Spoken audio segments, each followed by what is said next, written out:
Hey guys, what's going on? It is the Coastal Critiques panel. We are back again with our recap and review for season 4, episode 15 of the Real Housewives of Salt Lake City, Swimming with the Fishes.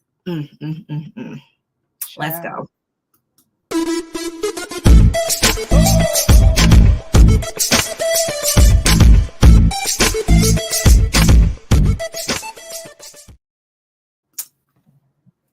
Well, hello.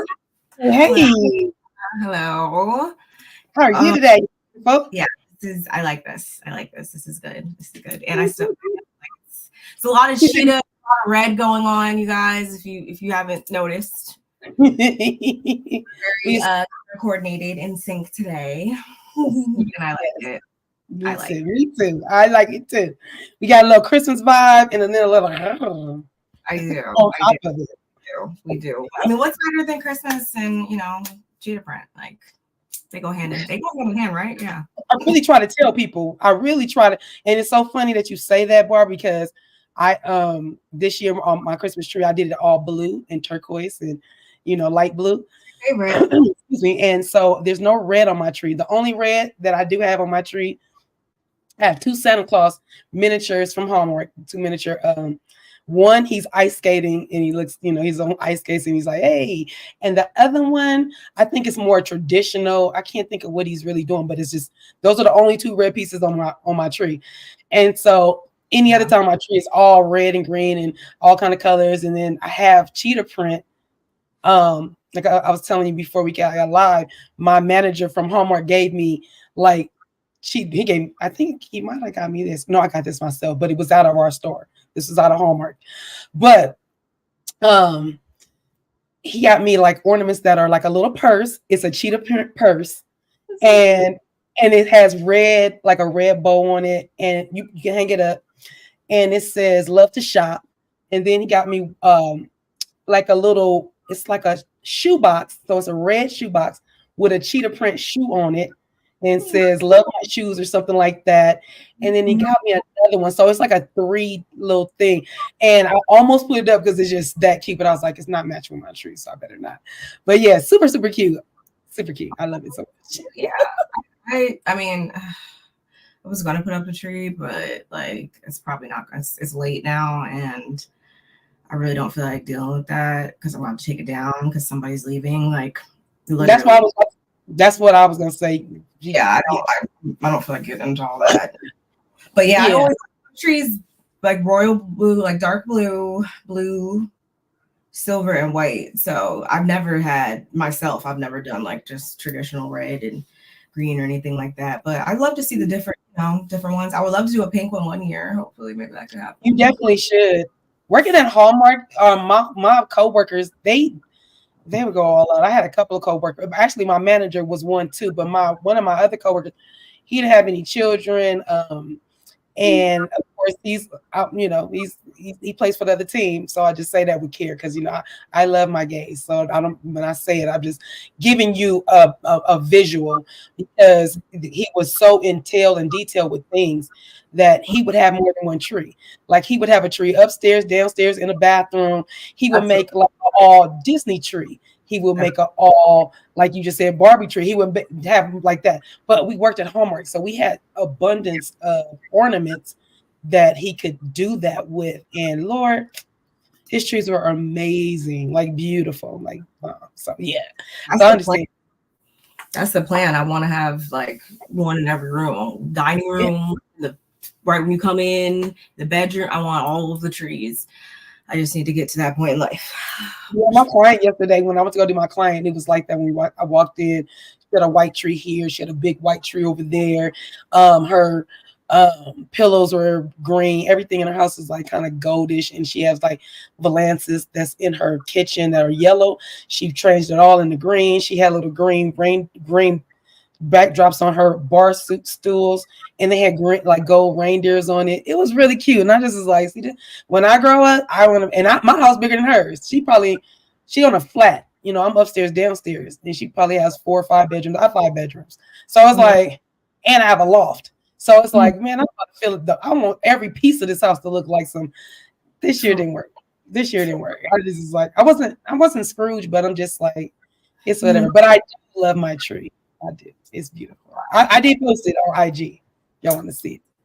Okay. Yeah. So y'all, speaking of IG and stuff like that, y'all make sure you are following both of us on IG, as well as subscribe to both of our channels. We are streaming to both of our channels. So go ahead and do your rounds. On our way to 500, y'all. We both on our way. Yes. Closer by the day. We swimming. We swimming with the crew. We swimming there. We're getting there. So shout outs to all of our new subscribers. If we got anybody in the bushes and whatnot. Shout out to the replay gang as well. Let's keep the conversation going in the comments. We never run out of things to say about these housewives and everything. But what did you oh wait, actually before I ask you that, let's say hello. Hello to our big sis. Oh no, that's your big sis. That's my little big sis. Yes, and she showed love on both channels as always. So we appreciate that. Thank you. Thank you. Appreciate that. We come up here trying to we feel like we journalists. Like, why everybody on YouTube want to be journalists? I'm like, no, we're bloggers. We vloggers. I ain't putting our best. Who wants to look at an eyesore for an hour or 2 hours up here talking? Like, you want to put your best foot forward. So always. It's Thank you, Ella. And Auntie Bernice is in the building as well. Hello. It's almost your birthday. I still got my post-it right here because I'm not gonna forget. That's right. Hey, Auntie Bernice. Welcome. Thank you for joining us. Thank you for the cuties. Thank you for the hearts, and thank you for the world. You know how you do. Y'all see what it looked like. You want to say hello to us. You want to put you don't want to say nothing. You just want to let us know you're in the chat. You can put any one of these little icons up, and we'll know that you're here. So we appreciate you guys. Thank y'all for hitting the like button and subscribing and all that good stuff. Make sure your notification button is on all, because people be like, we didn't get the notification. Because you just think you hit notification and you like, I know when I used to look at notifications, I was like, all, none, some, I don't know what it said, but whatever it said, it confused me, is what I'm getting to. Okay. So just hit all. That means every time one of us go live, if you subscribe to us, you'll get a notification. That's all. That's very important. Sometimes I don't know when I'm gonna get up here. I just get up here, and it's if you got your notifications on, then you'll know. Right. Spirit sometimes just moves us. It just moves us sometimes. Just gotta jump up here impromptu, like. But what did you think about this episode, y'all? This is the next week is the finale. So what do we think about the pre finale episode? Right. Actually, okay. So episode 15, swimming with the fishes, and we kept trying to figure out how many.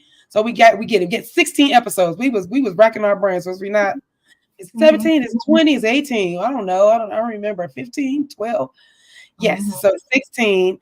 I'm excited for the finale. This episode was pretty good. The way it left off was kind of crazy because Meredith was like just spooky in a way that, why are you so quiet? What? Meredith always has something to say. So for me, it's like, what's wrong? Like, huh? So I was eager to see how it was gonna play out. But I feel like it was full. It wasn't like a really fluff episode. It had a lot of little, for me, I noticed a lot of things. That's what I'll say. Like, before I was really a Monica, favorable for Monica. I'm starting to side-eye her a little bit, because Meredith is not helping. Meredith's track record is not helping. So I enjoyed this episode. How about you? What you thought? I've been side-eyeing Monica, so it's really hard for me. Although last week was a little bit undecided, I feel like a lot of us that were either on the fence or kind of maybe on one side versus the other side, or just didn't exactly know where we wanted to jump in at and form our opinion. I feel like this episode, I feel safe in saying that this episode kind of gave us a bit more context, and I think kind of allowed us to kind of really sink into where we, you know, see things going and who we see as far as who's doing what, saying what, where these DMs came from, and all this. Like we're just peeling back the layers even more so to kind of reveal like who really could have done that, whose MO is this really. And something was actually said during the episode before we really even got into all of that, that kind of allowed me to see like, yeah, I see this person's capable of some weird stuff. So although Meredith, you know, has a track record at this point, it is what it is. You know, that's something that she brought on herself ultimately. I can't say that without also looking over here to the other way and saying that there's some weird stuff over there too. So yeah, it was a lot. I know one thing. It was a lot. I know one thing. They better get to the bottom line of it in the reunion. I know that. Don't be leaving us hanging. Yeah. Don't be leaving the questions untold. We still didn't get our question in, Barb. I don't know how we forgot to do that. Yeah, I'm blaming it on the young brain because my older brain didn't remind me, but your younger brain should have reminded you. This brain is. Oh, you know, we ageism. Everybody been M2M, Married to Medicine. They've been doing a lot of ageism. I don't do that to you, do I, Barb? No, because no. Okay, I really feel like that's a whole. Yeah, that's a whole different thing. And I was playing when I said it. That's why I did it, because I don't do that to you. Even though crazy, my daughter, my kids are around your age, I still don't make it seem like, excuse me, listen to your elders, or Barb, I'm older. You don't, I don't even look at you like my kids. I mean, it should be organic. I feel like obviously we all know who's older, who's younger. Like we all know everybody's age. So yes. I feel like, side note here, y'all, but I feel like with them over there, the way they're doing it is like they continue to emphasize this versus letting things just happen organically. Because I feel like I organically value your opinion and stuff with certain things. So I don't feel like they should be consistently emphasizing this whole age thing. Let it just happen. Like obviously we know that you have more life experience, Dr. Heavenly. So just let that be the guide. You don't need to keep having to like use that as a precursor. Like I'm older, so well, I'm older, you younger, so like you could just say what you have to say, leave it at that. Yeah, the sugar baby thing. It's like, stop, don't do that. Because if she call you an old baby, then what? What were we doing? So you just don't want to open that can of worms. So yeah, we just sorry for the sidebar, but sometimes we have to put that out there because some people just don't get it. They're going to be journalists without degrees with the I don't right, and that's why I wouldn't claim that. I mean, some of them been in the business long enough where they do.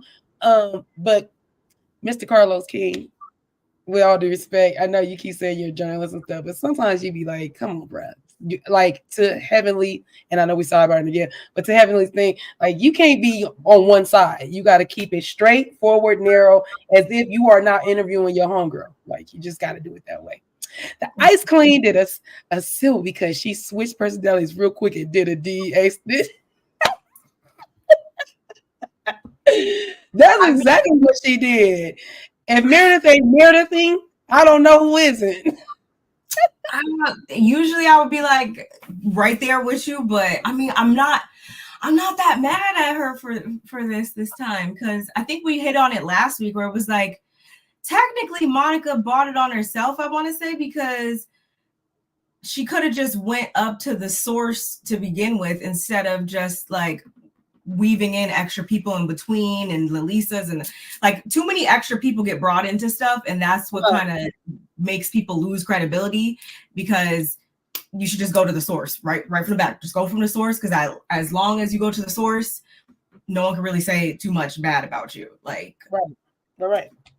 I agree. Too many opinions, too many people in it make it puts more holes in the story. It just because now you have this person's opinion. Yeah. And then that opinion. And then you can't remember what your opinion is because you got their opinion now. And it's like, oh man, now what's fact and what's fictional? What did I say? What was really said You know, it gets really bogged up. He did it to me. Wait, what? I don't know what I have to. We have to vote you off the island. I don't know why, but I'm just the middle person. That's what they do. That's what they do. I'm just That's the middle what they do. Thank Mm-mm. goodness that my sisters can't. They would ever do that to me. That was evil. But we gonna get. That's the only reason why I have to bring all that up is because Barb, if y'all don't know, she went and did her Married to Medicine review yesterday. You guys need to go catch that on the replay, and it was amazing. And I was working, and I'm always working when she is going live, so I couldn't talk, and I really couldn't talk. So some of this stuff had to go on and go into this. Because it still got to do with friends and frenemies. Let's go with that. Because I mean, Bravo, it's all the same network. So if you just have to get something off your chest, I'm not going to shut it down. So I appreciate that. That was a little intro and whatnot, y'all. But back to this episode. Swimming with the fishes. Yeah, where did we begin with this episode? I'll begin.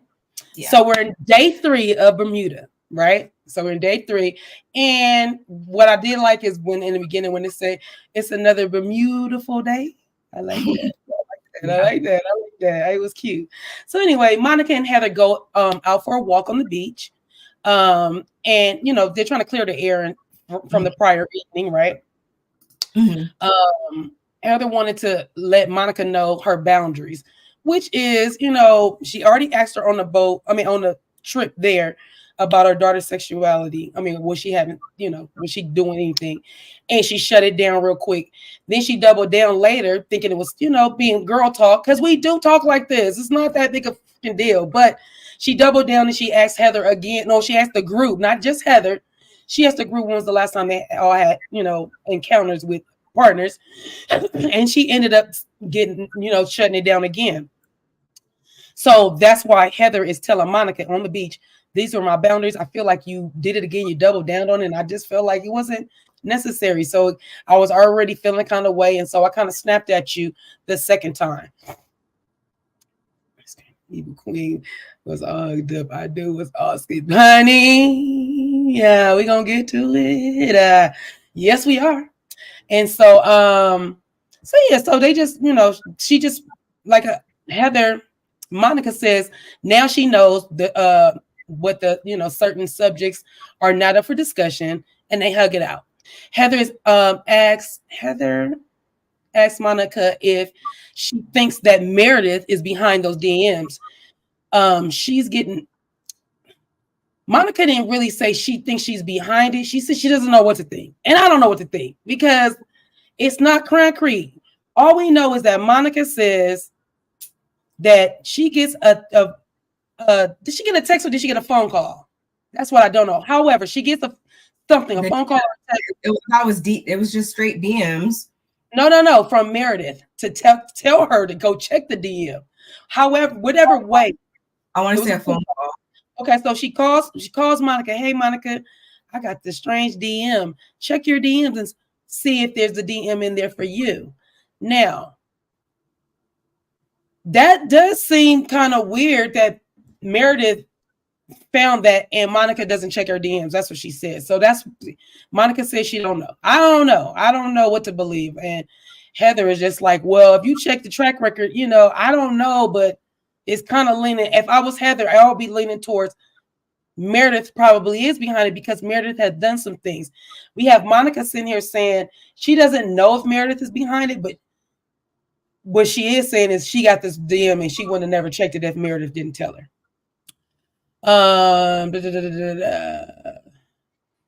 Monica said that she doesn't know what they discuss. Heather says it's hurtful when a stranger trolls them, but she thinks that one of their friends, if it's one of their friends doing it to them, it's even more harmful and it's the ultimate betrayal. And for me, when she says all that, those words, she was like, if it came from one of the ladies in this circle of friends, it's the ultimate betrayal. It's going to be devastating. And a lot of these girls already been through it. So for me, I'm like, No, you go ahead. Because I was going to put it on you. Wait, are you pondering over that because you think that could be applicable to something else that might occur in the future? I do. Yes. Yes, I do. I feel like she was trying to say something in that because they always take the confessional later. I mean, but it ain't before the reunion, obviously. So I just feel like she was trying to say, she was trying to tell her, God is trying to tell you something. I think that was a moment. That's what she is. Yeah. I took it like that too, but I also took it like, okay, Heather, like just so you know, I'm always like, I'm never gonna say anybody else isn't involved in approach. And I mean that, and what I mean by that is like you always have to be able to take your own advice. So as long as you know that, Heather, I don't want to see you flip-flop and do some crazy stuff in the future. So I'm just gonna say that, just throwing that out there. Don't be a hypocrite in the future then, since you know that lesson. And then for Monica, really in this scene, what I really wanted to highlight about that was, I don't know if you picked up on it, but when Heather was like, you know, like who would do that, or you wouldn't do that or whatever, and Monica was like, she jokingly said it, but she was like, yeah, I mean, that is some type of ish I would do.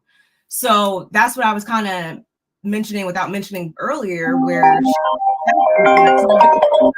sorry, it's coming through my it just, people don't have to do something directly to you in order for you to see into their character and to see that, they're not above doing certain stuff.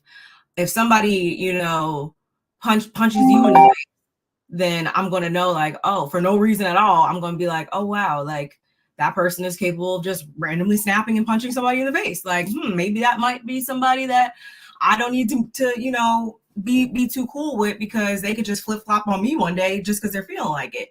So I just definitely honed in on that.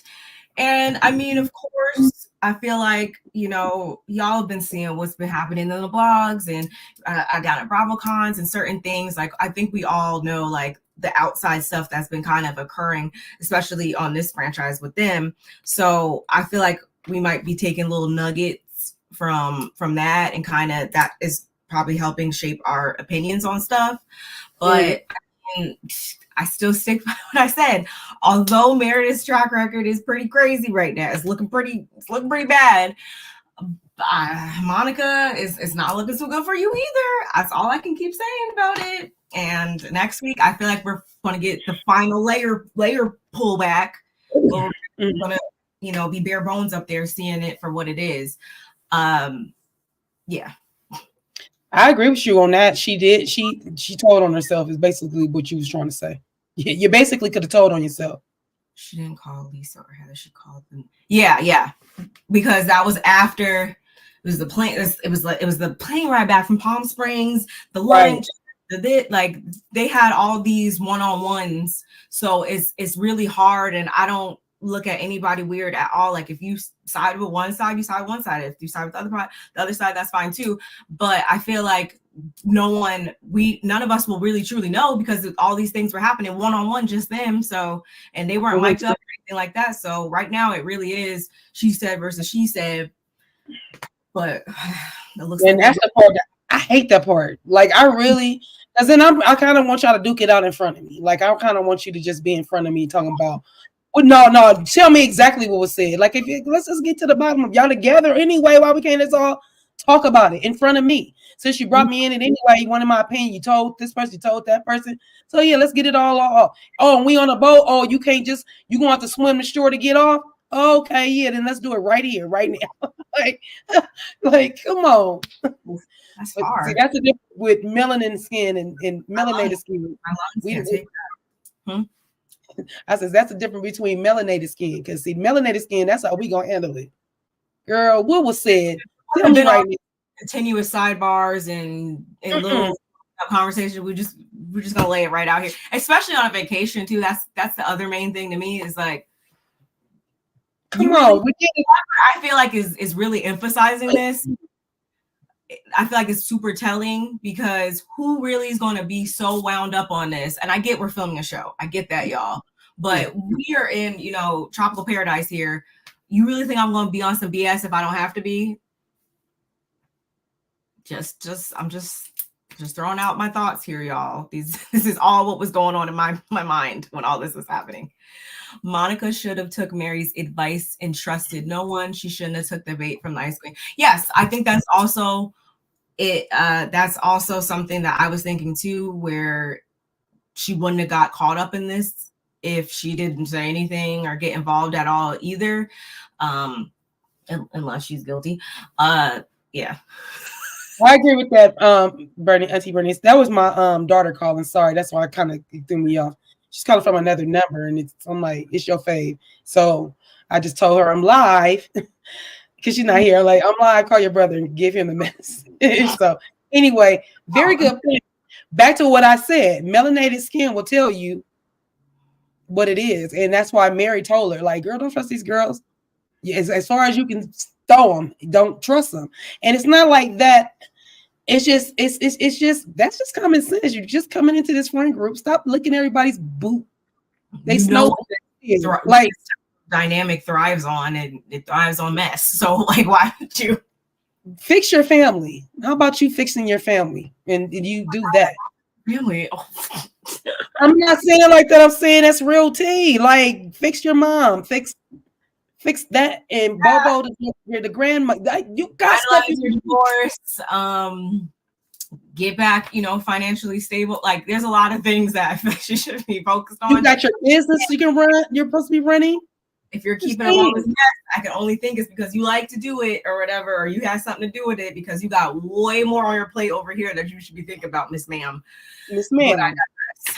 Me too. So now we get to Meredith calling Seth and telling him, I'm struggling here.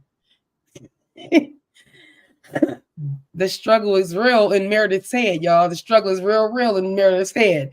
She's like, yeah, I'm struggling because all the ladies came after me, and Lisa yelled at me. I mean, it was very, very nasty. It was very nasty. Can you believe how appalling that is for her to yell at me and be so nasty? I'm like, girl, you should have yelled back, goofy. So she's like, yeah. So Meredith,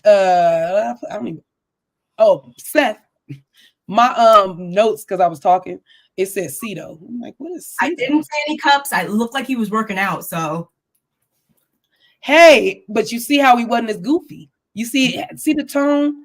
The tone was serious. It wasn't. See him and back to Married to Medicine, him and Cecil, they red cuppers. Every time I see Cecil, I think he got a drink in his hand, and I think he always got a goofy little something snarky to say. When he don't have a drink, they serious. I'm telling you. That's why they wives treat him like that. Like, you see how Meredith dismisses him, and not like Lisa dismisses her. She dismisses him like, man, you drinking. You on the red cup. He did give her some good house. He did. Like, so no red cup. No red cup. I feel like the red cup would have told him, F him, girl. F him, girl. Yeah, like just some wild stuff, like go skinny dipping or something. Like, it would have been something weird. Like, thank you, sister. This is all I'm saying. You understand me. We here. He's a character. Each other. He's a character.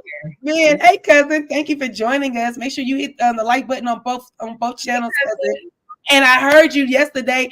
It is game night on Ranting with Ricardo tonight. She is doing Mariah Carey. Is it Christmas Mariah or just Mariah? However, y'all make sure y'all go over to cousin Ranting with Ricardo and do game night with her. It's fun, y'all. We have a good time over at Ranting. She's a key y'all. So y'all make sure y'all following her and go have game night on every Wednesday. Every Wednesday she does this. Okay. Yes. Okay. Back to the subject at hand. So Meredith,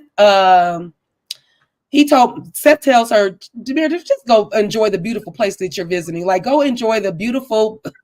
It's paradise, girl. Go outside and go look. So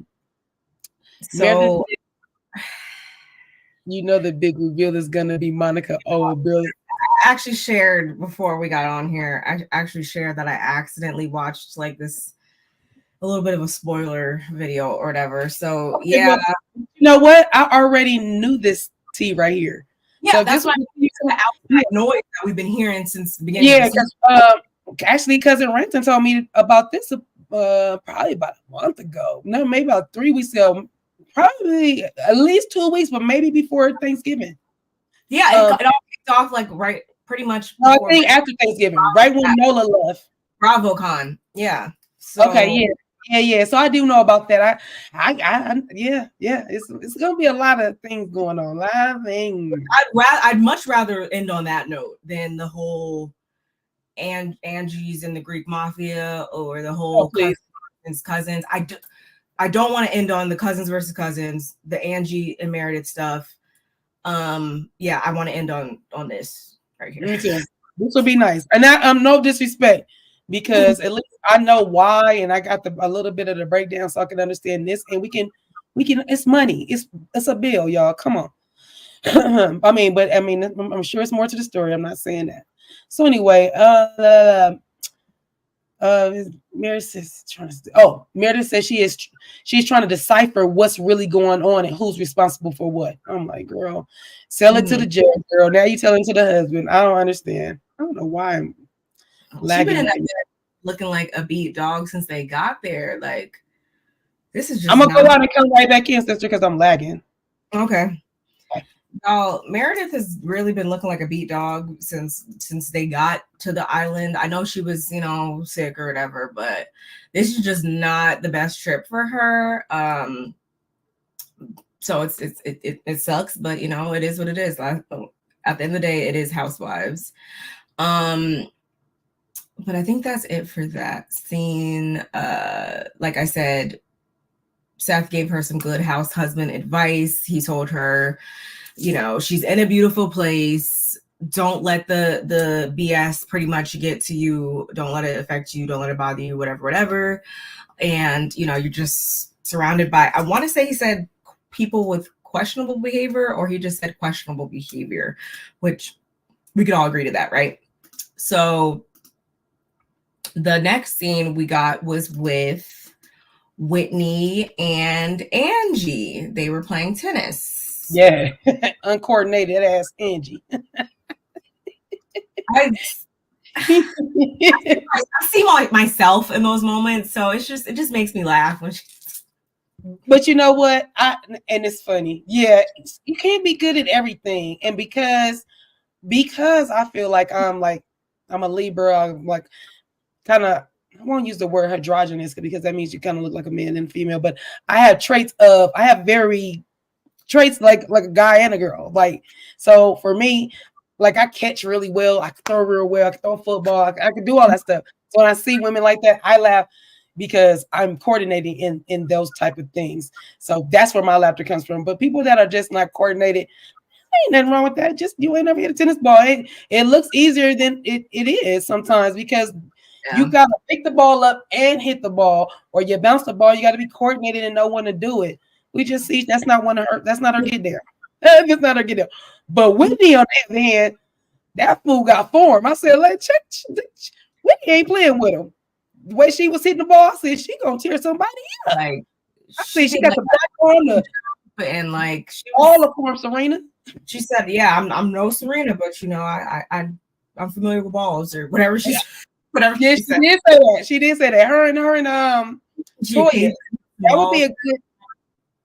would be a good mix up for Ultimate Girls Trip. Yeah, y'all need to get. Yeah. Oh, they go crossover spinoff or something. Oh, they did that already. I know not them, but I know Whitney and Heather were on a spinoff, but I was just thinking about Toya. They now felt like that already happened. They were Whitney and Heather were on Ultimate Girls Trip. One of them, I believe so. I didn't watch all of it, but I do believe they went on. I can't remember what other girls they were on. That's why I said, why does that sound familiar? Because it is. I just don't remember who was all on there. But anyway, so I said she ain't coordinated. So they do discuss about, the Meredith situation again. What the ice queen has get sympathy like them. And I see that. No, you know what? For real though. It does kind of seem that way. Like she needs to have genuine, like no yelling, no confrontation, no nothing. She needs to have genuine people, like people just saying they're sorry. Like, or otherwise you can't pass go, you can't collect $200. Like she needs that from you in order to move forward with friendships. Mm-hmm. Which I mean, if that's just her standards or her boundaries or whatever, then I mean, okay, that's cool. But oh, that could be exhausting sometimes. Just it's a lot with her. Agreed. It's good. How are you? Happy holidays to you, Mama. Thank you for joining us. Make sure you hit like on both our channels too, sweetie. Thank you for coming on through. We appreciate it. Love you so much. Yeah. So what they discuss about Whitney. I'm sorry, they discussed about what's going on with Meredith. Whitney was confused on how Meredith was moving and that she didn't have nothing to say when everybody was kind of confronting her, and she didn't own anything and she didn't confront anybody.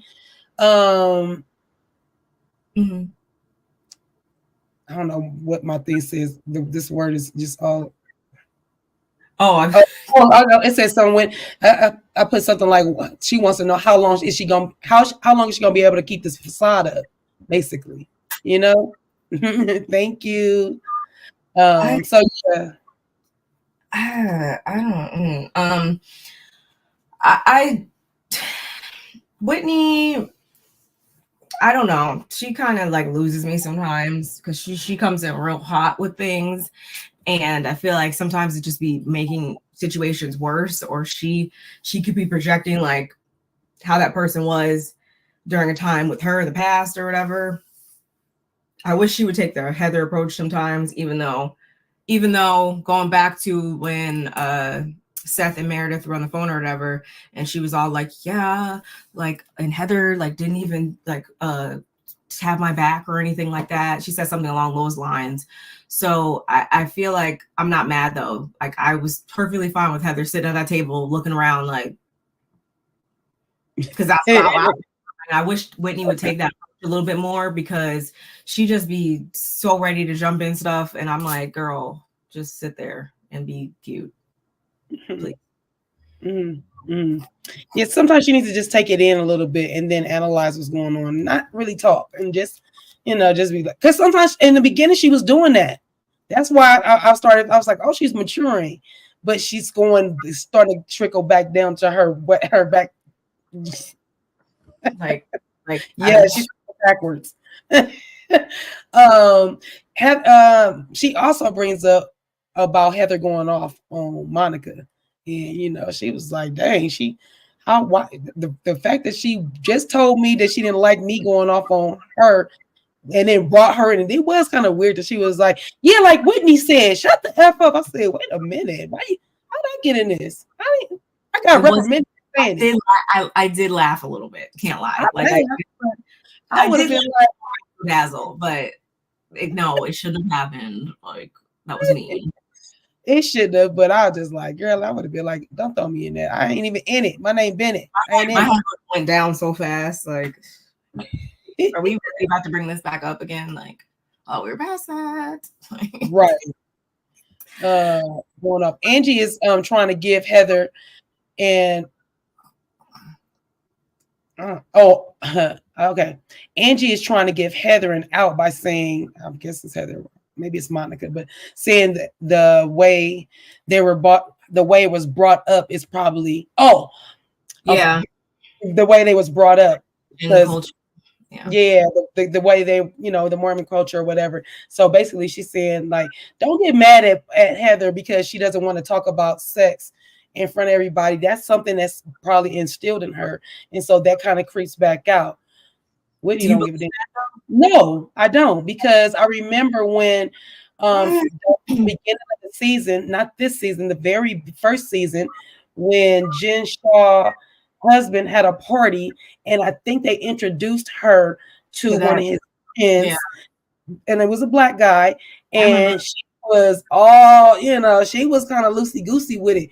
Not so much where it's like, oh my God, I kind of like it because I'm a straightforward type of woman. I don't wait for a man. Well, I've never really waited on a dude to talk to me. If I see him and I like him, I'm going to go talk to him because I feel like if I wait on him, he might not see me. He might not be looking for me, but I found you. So I'm going to go talk to you. That's how I met my husband. That's how I met my older kid's father. It was the same way. I like when I seen you, like, oh yeah, that's what I'm going for. But not to say that's everybody's cup of tea. I'm just saying. So, no, I don't believe that about Heather. I feel like she's trying to protect her daughter, but in the same token, why are you trying to protect yourself? Why are you trying to, oh, I don't want to talk about it? Or maybe she's looking for a husband and she don't want, people to take her niceness or how she was in the beginning. Like I was just talking about that party when she met the guy that time. Not that I'm saying she loose. I just feel like she cool. Like she's laid back. It's not too hard for her to have a conversation with any guy. I feel that about Heather. So I think in a certain manner, I think she wants to pull that back and just kind of maybe try to be more conservative. I don't know, but I just feel like it's coming out of a weird place. I can understand the daughter. I don't understand it about her. I don't understand it about her. For me, it's more so like, I don't know if I should say embarrassment, but I think shout outs to the Brooke Ashley. If you guys watch her, then you probably know what I'm about to say. Last week, she said in her video that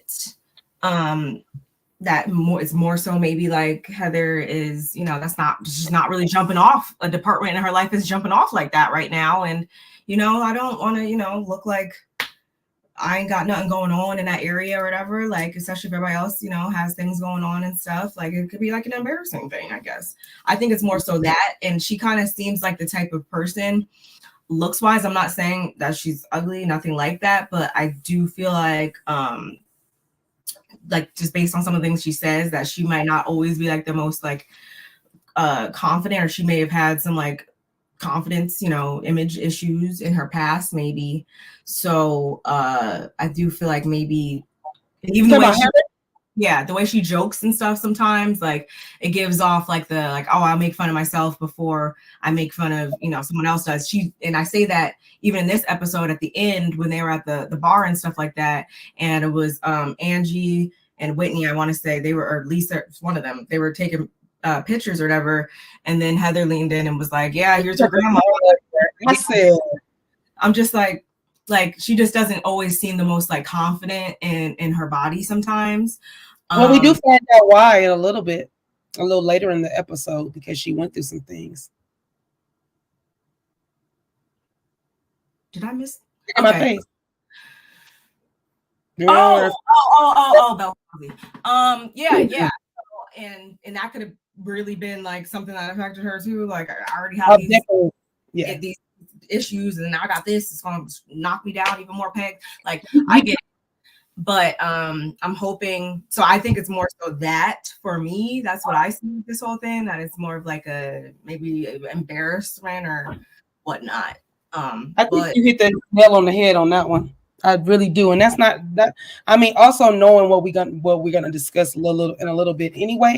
But I do feel like, yeah, it is because something happened, or maybe I'm gonna call her the ugly duckling because I don't think she's ugly at all. And I mean, we all grow into a look. So I say that, with care, saying, she's getting better looking. She's losing weight. She's getting herself together, to me.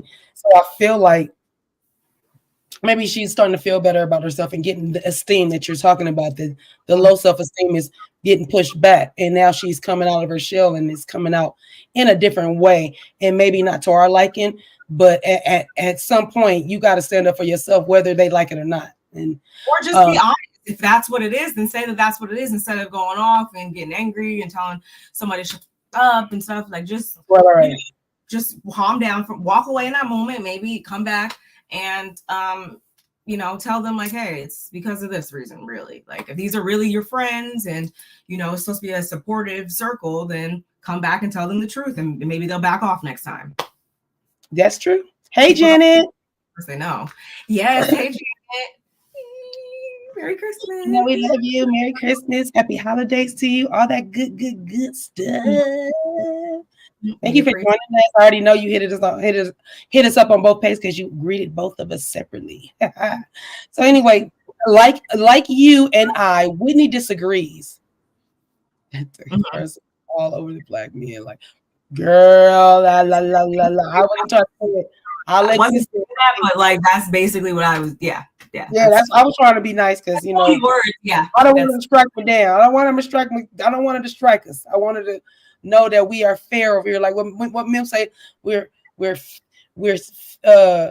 shady, but we're fair. I'm not that shady, so I can't even use that. I'm not that shady of a person. That's why I don't read down for the gods or anything. I just give an opinion. Now, Whitney disagrees. Whitney says she thinks she can talk about everybody else's sexcapades, but nobody can talk about or ask her about hers. Whitney said she read the book and she says out of all the things that she could have talked about, she decided to write about when she took her sexy pictures for Justin, which Heather was a boudoir. Is that what it's called? Boudoir, or a sexy photographer that had sexy model pics. Heather was one of them. I mean, Whitney was one of them. So I guess in the book she discusses this, and for whatever reason, all of a sudden now Whitney is feeling like she could have talked about everything under the sun, and this is what she decides to discuss. But in this moment, Whitney, let me be the first to tell you, it's not about you, sweetheart. This book is about her, honey. And if this is what was going on in her life, and this is what she was doing, and she decides to put you in on this part, it's her prerogative. It's her book. You don't like it, you should have never said something. You gave her the okay, and later on we do discuss that too. But she's a little all over the place because that is your cousin. I don't see her just all of a sudden just coming up with this, or you didn't know she was going to put something in the book. And it's not that salacious. So what? She took some sexy pictures of you for your husband. What the fuck you do? Like, who cares? I'm mad I don't have any. I'm 50 now. I wish I did have some. So kudos to you. Like, kudos to freaking you. But that's okay, because my husband, that's one thing I'm gonna get at, man. I have a picture of us our first New Year's Eve, and I have like my hair was like Beyonce's gold blonde, honey blonde, and I got this off the shoulder shirt, and and I walk into, and I'm just a little older than him, but all his friends were a little younger than him. So me and my girlfriend walk into the party, and girl, it was like the record store, and my girlfriend was older than me.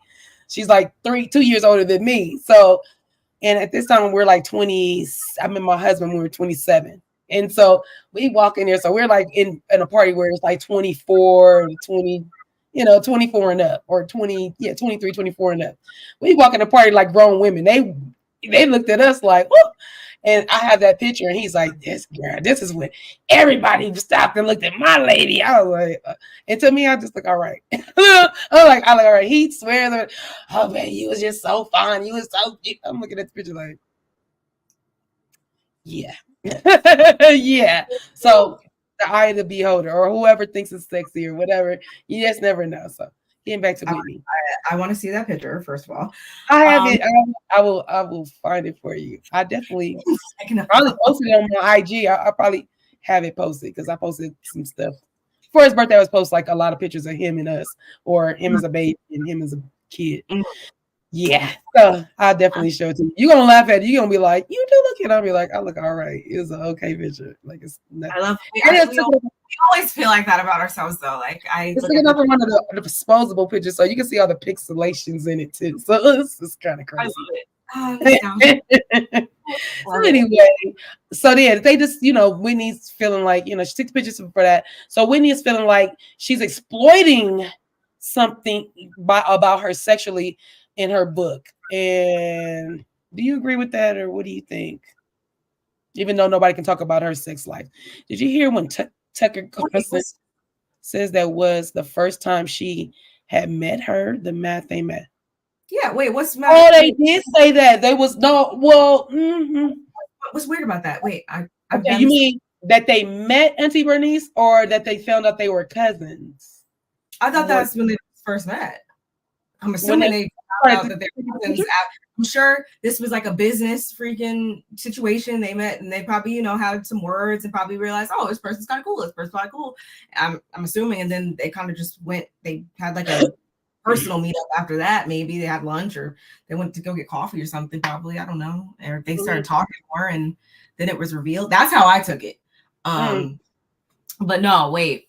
No, I want to know what Auntie Bernice means by that, though. Yeah, but you know what that means? Yeah, because that means that Whitney. Let me see who went to school. Oh, like Lisa's known Heather longer than Whitney then, because they went to school together. And same thing with Angie, because remember Angie lied to Heather and told her that her hair was naturally curly. Told her it was naturally curly. That girl had a whole perm in her hair. Yes, precisely. That is the funniest thing. Yeah, Heather. Yeah, no, I wanna know what she meant by that though. All right, Auntie Bernice, tell us what you meant. So all the ladies are getting ready to go to the beach. They're gonna have a day on the boat, and Monica. Thanks to Lisa. And Monica decided she wants to shave her legs on the bus. Nasty. No. No. Wait, back up. Tell me what did I miss? We can't just bypass the fact. Wait. Oh, right. Okay. So, let me go back. So let's go back to that. So all the ladies are getting ready to go on this beach date. They're going on the beach date. Everybody's ready to go. Now I need you to go back to that picture because of Angie? Ladies, no, before Angie comes out. Because for me, well, I guess you're on the boat, but every time, don't you feel like every time they go somewhere, Lisa always has on a full-fledged outfit, like she going to the club? Yeah, she like on the ocean. I will say, I did notice when they were on the boat. She had on these shoes, and maybe you're supposed to wear shoes like that on a boat. I don't know. I ain't got no boat yet, but she had on like these shoes, and I would just think that you'd like wear like some like slide your foot straight in, nothing. Or that. But like a thong, like strap, a flip flop. He had on like some. They looked like they had like two strap, like very shoe like. I feel like they were on there, like dad sandal, like with the Velcro and the like. It was like a full sandal kind of, and I was like, again, maybe I'm just putting 20 on 10. What, you talking about like the Birks? Like the Birks? No, not like the Birks? I'm gonna have to go find a shoe, but like it had the toe strap and then like an ankle strap, like it was a full. It wasn't, So I was like, I could be, again, putting 20 on 10, but I was just like, I did feel like she was a little more, sophisticated dress, like versus I would just throw on, a maxi dress, probably in a bathing suit. A bathing suit. What Angie had on, precisely what Angie had on. Well, not those holes, because I don't want the tan with all those holes all on me. Meredith's shoes? Did you see Meredith's shoes? I think Meredith was covered up a lot, and I don't remember it was purple for her. I don't remember the shoes, to be honest. They were, does she have them on in here? Oh, they were like, no. I'm not wearing that on no boat. Y'all, this too much. Just like when Whitney wore she felt like she was walking the plank when she went for the Pirates party. Like, what are y'all thinking about?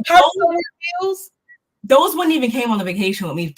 First of all, like, let's just start there. Well, your husband's not there. Like, I'm just trying to make it make sense. Like, seriously, those are we're going and sitting, like, that's going to dinner, sitting down, like car, valet, door, table. And no, those are the ones Giselle had on the other day. Anyway,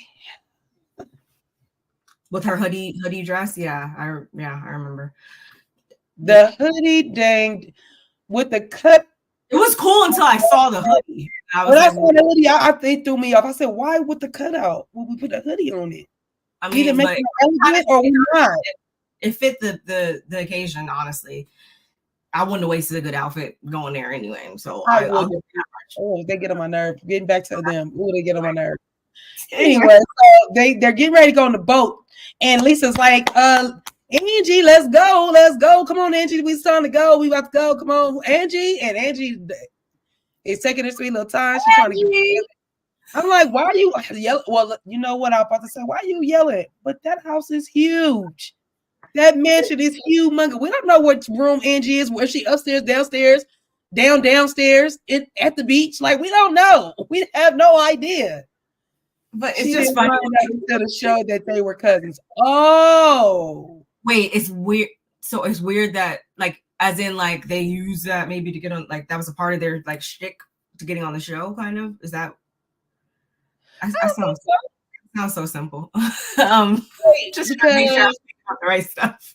Oh, I think she's just trying to say the timelines are not matching up. First of all, if y'all just met when y'all got on the show, but then you knew her before y'all took those pictures, is it that you took the pictures and knew each other, or did you meet on the show? Right, Auntie Bernice? Is that what you're trying to say?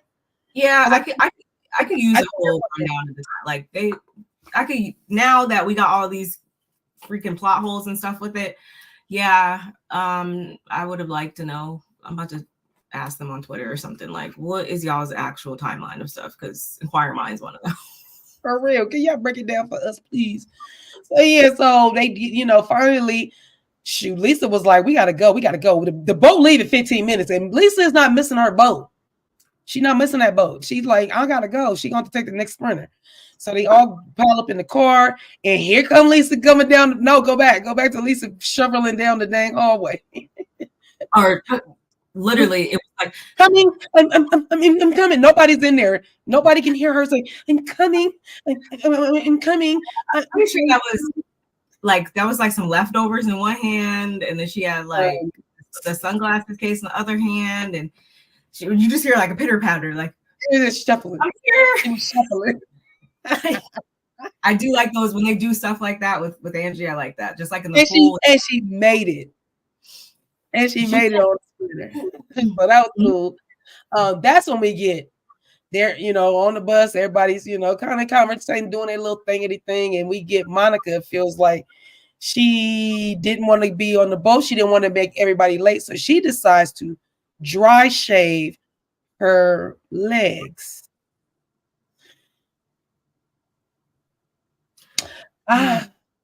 Why weren't they already shaved? One.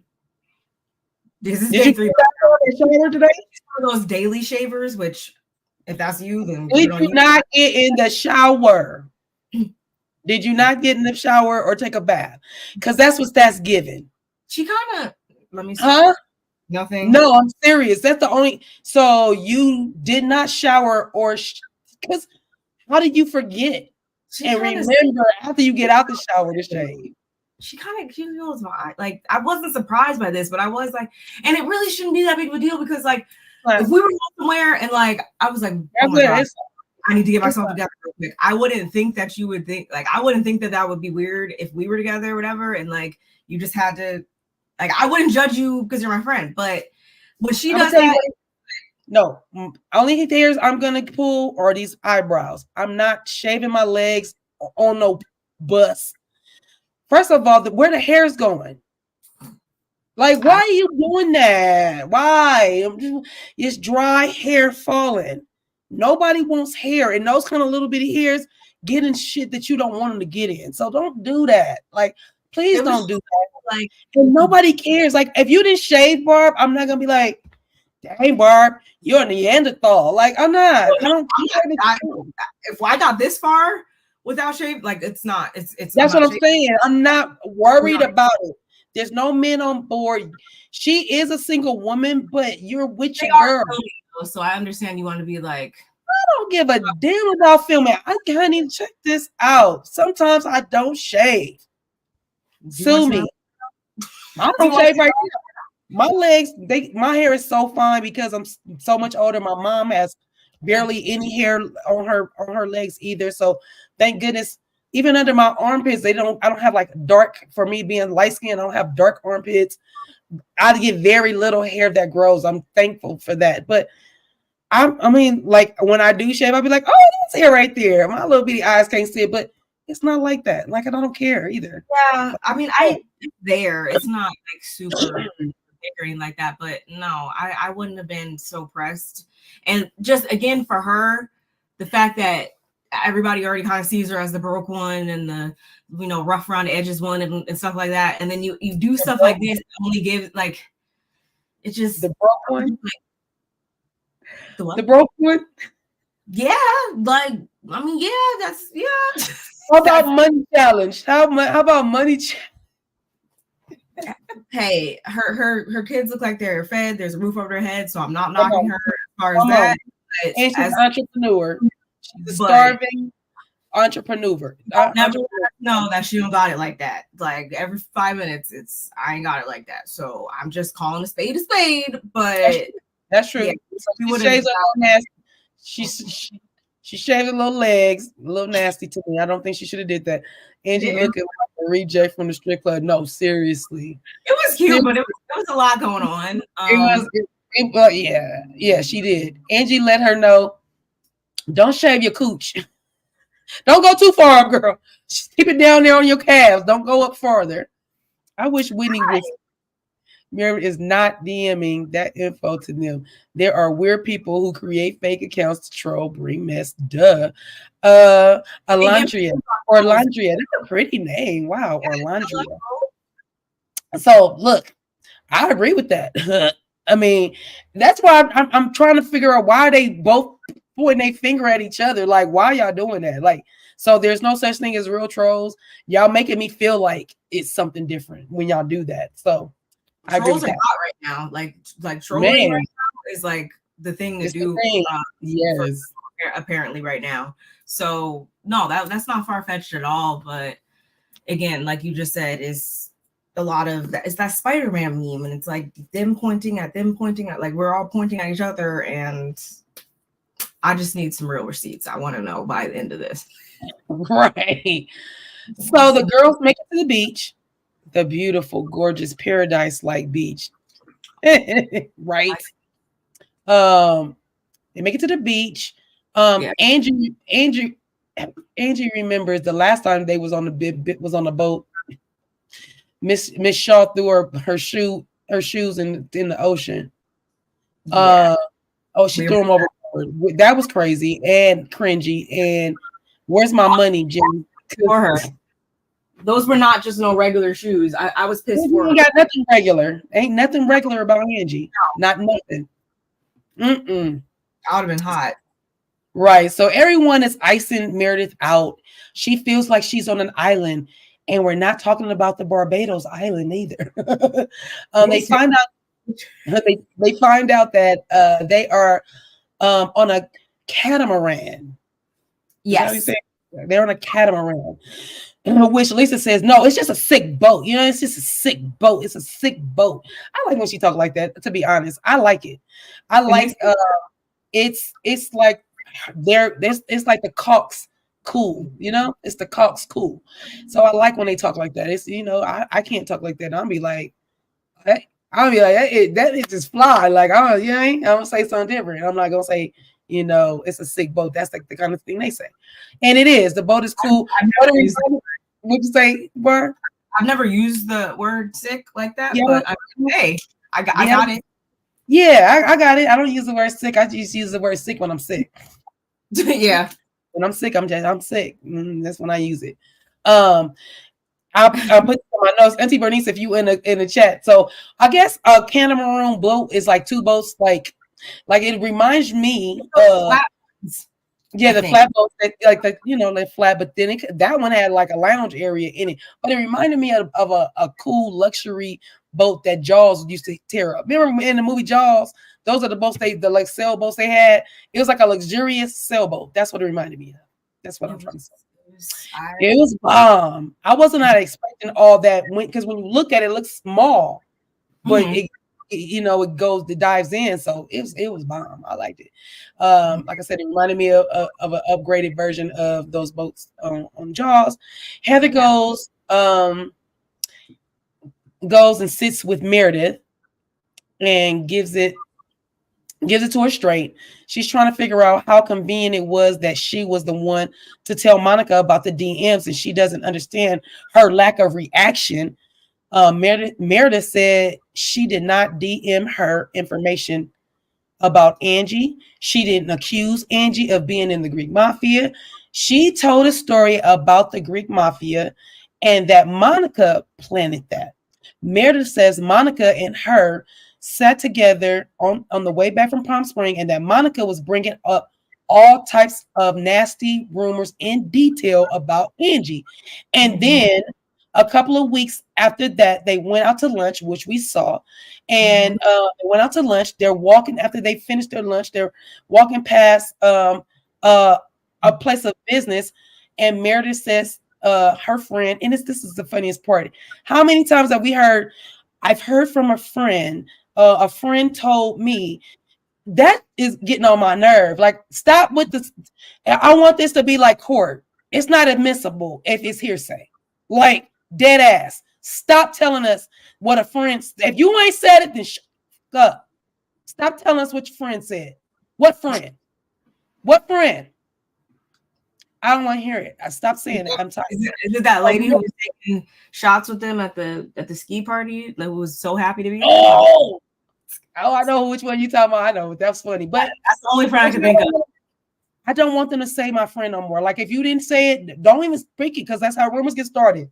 How do rumors get started? Started by jealous people, and they get mad. Come on. From something they had. Okay, that's the song. I'm gonna leave it alone. Anyway, Meredith says her friend again told her a story that store was ran by a Greek mafia, and Monica asked Meredith then, so you think that Angie is part of the Greek mafia? And Meredith said she told her she had no idea if she did. Then 2 weeks later after that, she receives the DMs about Angie and the tax lien and the bankruptcy and all of these stories on this DM. And it all tied back to what Meredith is saying Monica told her. I can't believe I got through all that. So, would she ask Monica about that? Because Meredith's trying to spin it back on, why would I ask Monica about this stuff? At this point, she don't know. Oh, so at this point, Monica, I'm sorry, Angie doesn't know who to believe. Angie don't know who to believe. Mary got enough problems. Who want to, they're online post pictures of guns, man. I cannot.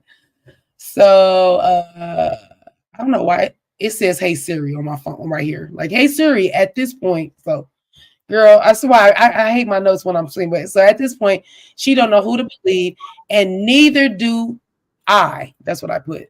But Meredith's track record with the DMs and the dirt is leaving a bad taste in Heather's mouth, in my mouth, and I'm sure maybe a little bit in you guys' mouth. So, what say you on right there? Because I need to blow up my picture. I mean, my notes. So, what you think, sis? What's going on? What you think? I think when Heather was like, "Oh, like, you're really kind of confusing me right now because your lack of reaction," and I'm like, yeah, that's definitely what I honed in on, because this all could have been so simple. I'm not saying Meredith should freaking flip the table over and pull a Teresa Giudice or anything like that. But I do feel like she should have said a little bit more in that moment, because the way she goes, she gets so activated when it's like something about her family, as she would say, or whatever. Like, if it's something that has to do with somebody coming at her and her stuff, or just how she said this in the beginning, like, the rumors she was starting, like all those things that she says with more conviction. I wish she would have had that same level of conviction when all this stuff jumped off the night prior, because it could have been diffused right then and there. But it was just, the lack of like, no, I didn't, like, no, that wasn't me, and just very nonchalant. I think like she was off a value. She seemed like she was off something. And I'm not saying you were married. I'm saying, yeah, no, not saying you were. I don't think that, yeah, if anything, I would say no, she shouldn't have been at that point, because that was day 2 and her sickness and everything seemed to be fine all day prior to that. So I don't know. She just seemed she was like disassociated from it a bit. And maybe she was taken aback because she wasn't expecting, you know, to be confronted with this right then and there. But because Sister, I was gonna say, can you swap us? Yeah. Only because my camera's right here, so when I look, I feel like I'm looking at you. Or I don't know, so I don't know if I'm looking at you or not on my screen, but I feel like now I'm looking there and my camera's right here. It's like, okay, go ahead. No, but that's mostly what I was thinking in this moment, was like, well, had you reacted with more oomph, this would have been, you know, over and done with, hopefully the night before, but you didn't. You just kind of did like the whole like sheep thing and just went into the corner and were just like, little sheep. I don't like that. I don't like the little sheep. I'm just gonna stay quiet and observe. It's like, I don't know how to take that. I feel like you're being calculated. It's like, I don't want to say nothing because everybody's maybe I'm giving her out. Maybe she's thinking everybody's on high alert. If I keep it calm, cool, and collective and not give them no energy, that's where I can make them bring back their energy down here so we can talk. But I'm not gonna talk to anybody that's yelling and hollering and screaming either. Like you either, you know what I mean? You want to either bring them back down and like, I'm not yelling, but she didn't even say that. Look, I'm not yelling at you. You're accusing me of something, and my tone is here. So if you can bring it down to here, that would be great. That'd be excellent. But it wasn't even that. She couldn't even give us that. It was more like he was in a twilight zone. The ice cream flat out lied and threw Monica so far under the bus, she gonna need a transfer to come back. Oh my God, it was the transfer part for me. Oh my God, I'm done. Oh my God. Transfer. That's her names. Stop. You meant Mary's son. But no, like I think it could have been dealt with right then there. And because that's not my nature. I would have handled this completely different if I was her. Like, you know, whatever. I don't care how many people are coming at me. So I just, especially if you're not guilty. If you're not guilty, there's a certain etiquette you use. Like at all. And that etiquette she was using didn't feel, I'm not guilty. That etiquette felt like, because when you're not guilty, you talk, you stand firm in it, you stand 10 toes down and you damn near yelling at them. Like, I didn't say that. Like, some people don't. Some people don't. Some people are just like, I'm over but it. But we've seen Meredith. Either. It was just giving, I don't know. It was just like, lackadaisical. It was giving like, I don't like know what to say, or I don't, you know, it was giving sheep in the corner. Like, it was giving, they got me. They caught me. Yeah. That's just weird to me. So because she doesn't have that same lack of energy when it comes to stuff that's getting hurled her way and stuff about her family, her marriage, her business, whatever.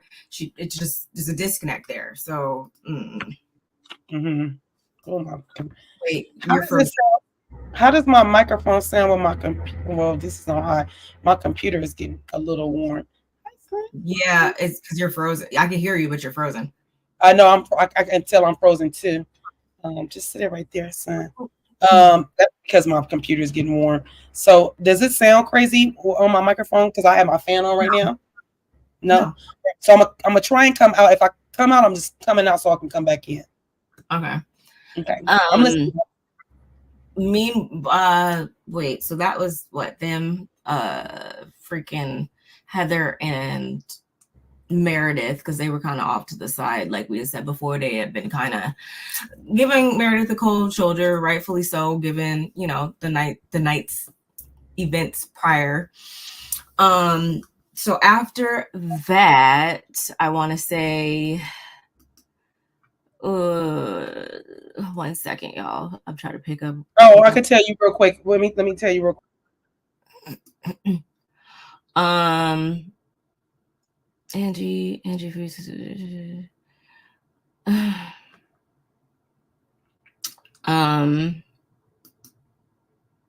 Heather's torn.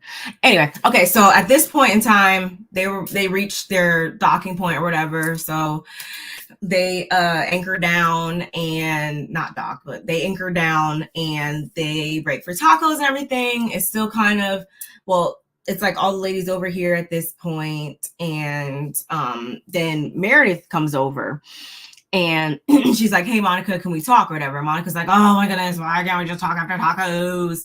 And I'm like, because I guess she wants to get it off her chest right now, which I feel like this should have been a conversation right first thing in the morning. If you ask me, y'all let me know.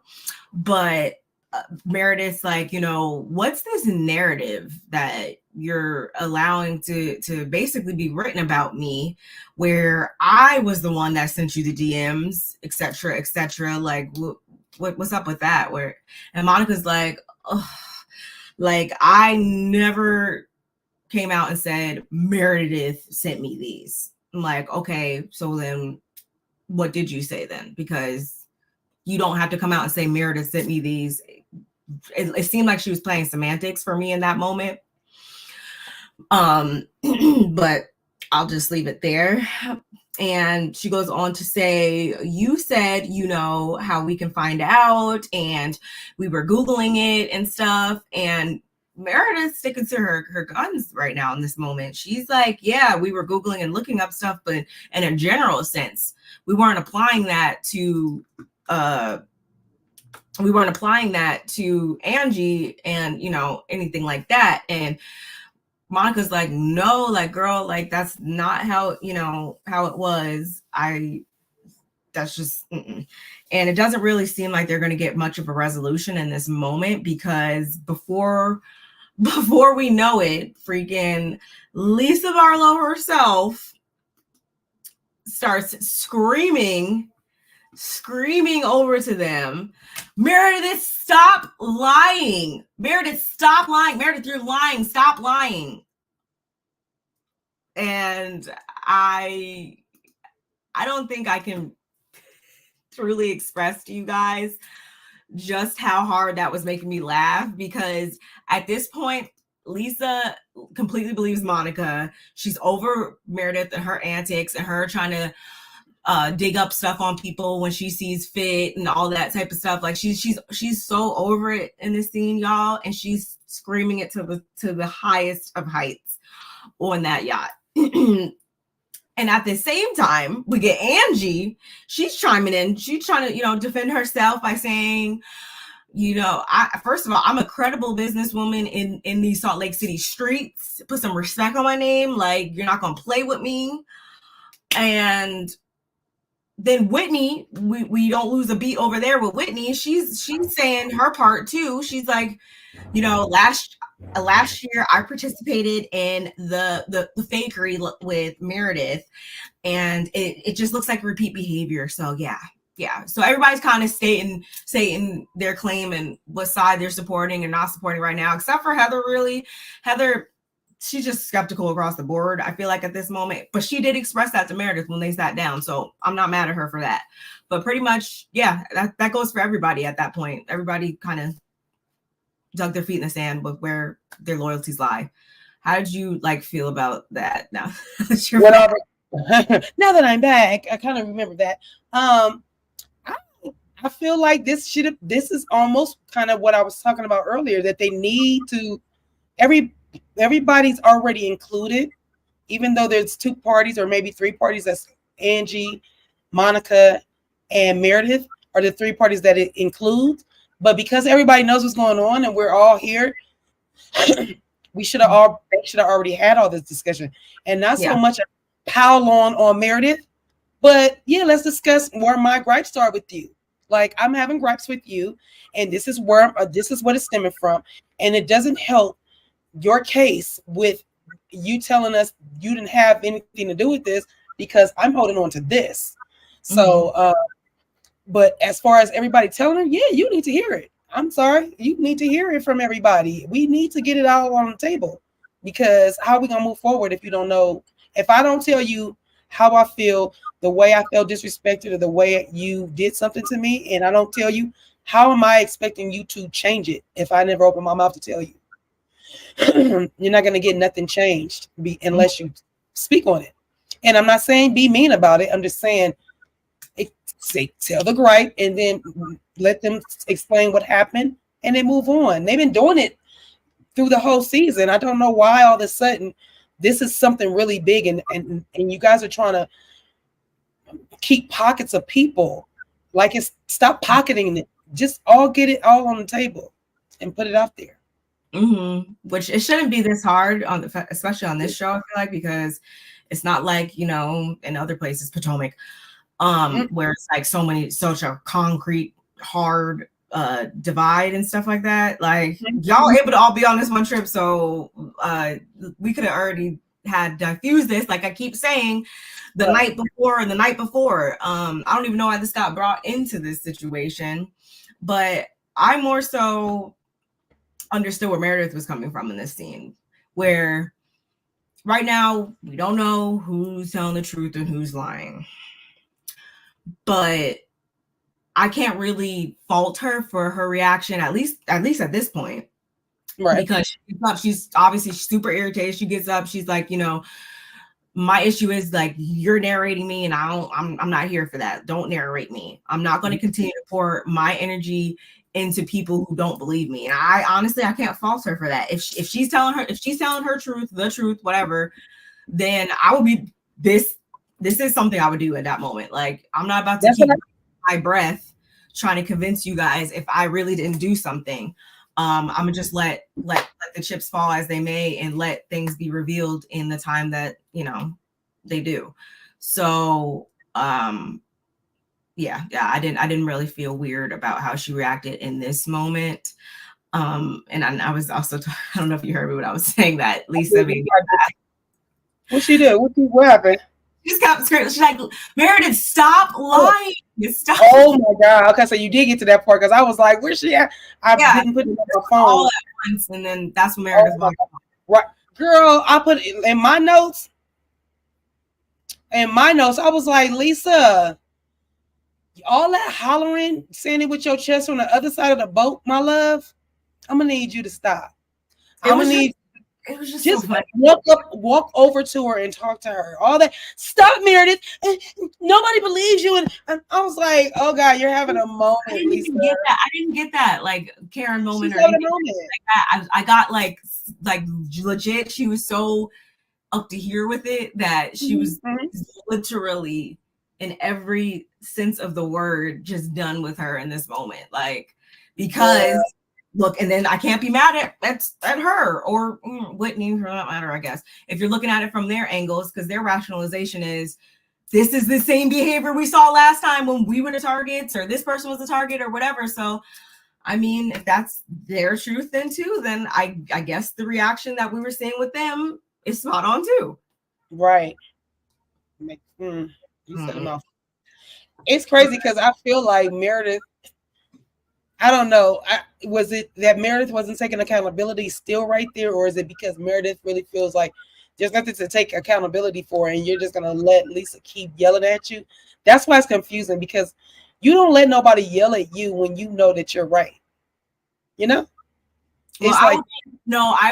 yeah, okay. In this moment, when she was doing that, more so, I would only back away and just be like, "What it is, what it is." Like, I'm not gonna keep telling you something if you're not trying to.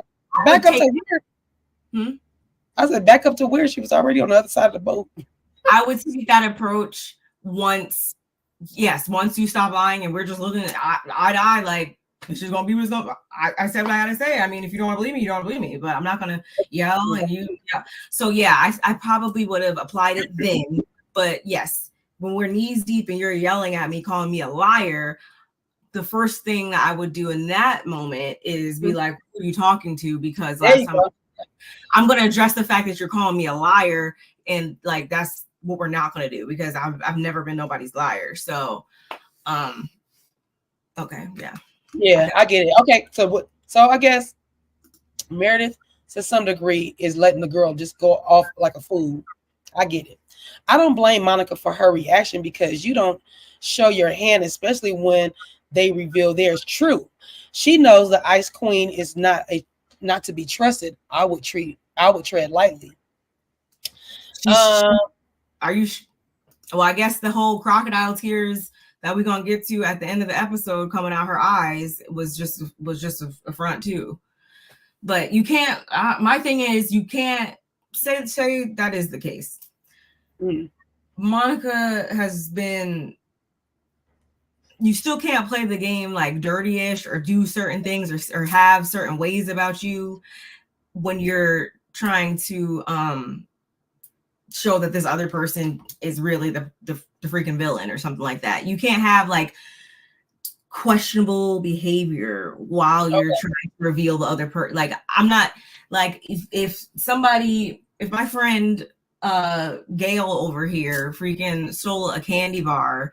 Like, I know she stole a candy bar, but I'm not gonna like break into her house and like take a whole bunch of pictures and steal back. Like, I'm not gonna commit a crime in the midst of trying to reveal that somebody else really committed the original crime, if that makes sense. Got it. Yeah. Monica has a habit of doing that, and she's been doing that since like day one, and that's why it's gonna be hard to like, for me at least, to just solely defend her in a situation like that. It's because you've been being a little weird, low key. That part. I got you. I still feel like in that moment Meredith was not taking accountability, and that's why she was getting going off on. That's why at least going off. She wasn't in the group photo. Like, yeah, and that's jacked up. No, that what like the way they were being at first kind of is because I guess for a lot of us, y'all, we're very super focused this week. I feel like on the whole mean girl thing. We've been seeing a lot of mean girling, I feel like, this week with groups. Yeah. So I guess maybe that's just me. I was like, so we're not doing this. Like, y'all better get it together. Like, stop treating her like that. And it's not to say that she hasn't done her own stuff, but I'm like, she's there. Like, why? If that was the case, you should have pulled a Married to Medicine and told her to stay at the freaking house then, or to go home. Like, why tell her to get on a boat if you're still going to be... If you're going to isolate her. If you're going to isolate her, ice her out, like, that's just so... It's so childish. It's like, get it out on the table so we don't have to act like that. Meredith, if they were giving me that energy before we left, I wouldn't have went anyway. Like, yeah, you should have played IV. You should have played the IV sick game. All day by myself. Like, dead ass, because I would, girl, on that beach. Like, I would have been all the room service, massages, facials, all of it. Like, dipping in the pool. You're not gonna have me look at the ocean. Dipping in the pool, looking at the ocean. Like, none of this would not have happened. But they'd have been mad at me. They'd have been mad. They'd have been like, damn, she ain't bladdered an eye. She ain't lost no sleep. No, not at all. Not at all. So unfazed, but then we Meredith, once I guess everybody cools down, they take a break. Whitney and Monica, they jump in the ocean real quick. And I'm scared to do that. What? I need a life jacket. I've never swam in the ocean. I'm scared. I was swimming in that ocean because I could see. I don't swim in the ocean. I'm scared of the lake. I don't know how deep that is, but but you can see. Look at their legs. You can see their feet. You can see everything. Are you talking about because of like dangers or sharks? I don't like seaweed. I don't want seaweed to grab me, and I think something else is grabbing me. Like, that's how I can swim. I can swim very well. So said it's the thought of I can't see in the water. I would swim there. Like, I would have jumped in that, but I still would have put my life jacket on, because something about me looking at shore over there and me, I start treading water, and I'll be like, I'm tired. I'm fatigued. I need rest. I need my little. I need to be able to swim when I need to, and I need to be able to relax when I need to. So I'm jumping in, but I'm jumping in with my life jacket. Okay. You see what I'm saying? I want to be. I'm a little older. I just don't want to shred the water that long. I get tired. Like, when we went swimming, I was like, oh, I don't need the life vest. I'm fine. It's fine. Yeah. I was like, oh, I'm so tired. Girl, that is cardio yin yang. I'm starting back my cardio on 12/26, y'all. Commentary coming back to you, all about workout. Cutie and her workout. Yes. If y'all don't know, swimming is a full body workout. It is. That's my favorite. Run off afterwards. Oh man, it's the best. And swimming when you've been drinking too. Oh, it's really a workout because now you don't realize how much swimming you're doing and it doesn't mean nothing. And then when you're done, you be like, dang, I was drunk and swim. I was a whole fish. Like seriously, like for real. I love it. All right, let's get off of that because I can't even go get in the pool right now. No. So mad. No, I can't. But everybody's kind of like cooling off and whatnot. You can see Angie dancing with the hair on her. Whitney's clippings as if it's a hula skirt, but you know, I like it. It's a grass skirt, a hair or weave skirt. Yeah, just go off, do you. And like I said, they're over here, they're jumping in the ocean. Meanwhile, Meredith is still she's at this point, she's, you know, doing what she does, whatever. And then finally she gets up, she walks over to Angie and is like, you know, I think we need to have a conversation. I'm like, this should have happened first thing this morning. Like, I don't even know. This should have been the conversation all along. So they sit down and talk, and Meredith tells Angie that she only called Monica because some of the DMs, they were pretty similar. They were literally the exact things that Monica had been telling her prior to that. It was just way too coincidental. And yeah, that's the only reason why she called her. But Angie's thing is like, basically, why you handle that all wrong? Why would you even respond? Why would you even get engaged in that from the get-go if you didn't think it was true, if you thought it was a lie or whatever? Like, why would you even give it, you know, the time of day and breathe life into it? And I mean, that's a valid point as well. Because, well, I'll get into that in a minute, but she's like, I'm not a fraud. Like, that's not me. Like, I don't understand why you handled it this way. And Meredith responds with like, you know, I don't believe that or anything like that. But it's more so about the fact that every time I'm around you, it's just very unpleasant. Like, you're yelling at me, and it's you know, it's not good for me or whatever. And she says that she assures her though that she's not out to get her. And at the end of the day, that's all Angie really wanted. She just wanted some acknowledgement. She just wanted her to, you know, say that the night before. And that's why I said what I said in the beginning. This all could have been over and done with if we just had different conversations. And at the same time though, going back to a point that was made earlier by Auntie Bernice when we were talking about Mary and everything, Angie going forward, this is kind of like the last chance for Meredith. She's gonna give her one more try. We're gonna try this one more time. But Biggie, give me one more chance. Biggie, give me one more chance. But Biggie, give me one more chance. It's a forgive, not a forgotten. So I can't really be mad at her because this has literally been happening every 2 seconds we turn around this entire season. It's been some alleged Meredith coming at Angie, or Meredith said this about Angie, or Meredith doesn't want me here and is trying to disinvite me and be this type of way towards me, and I'm not here for it. So I can't really be upset about that. And then also right after that, Meredith goes up to Heather and Lisa and she lets them know, she updates them on the situation. She's like, well, spoke to Angie and she's now going to be taking a hit out on me. Yeah. Like, girl, what?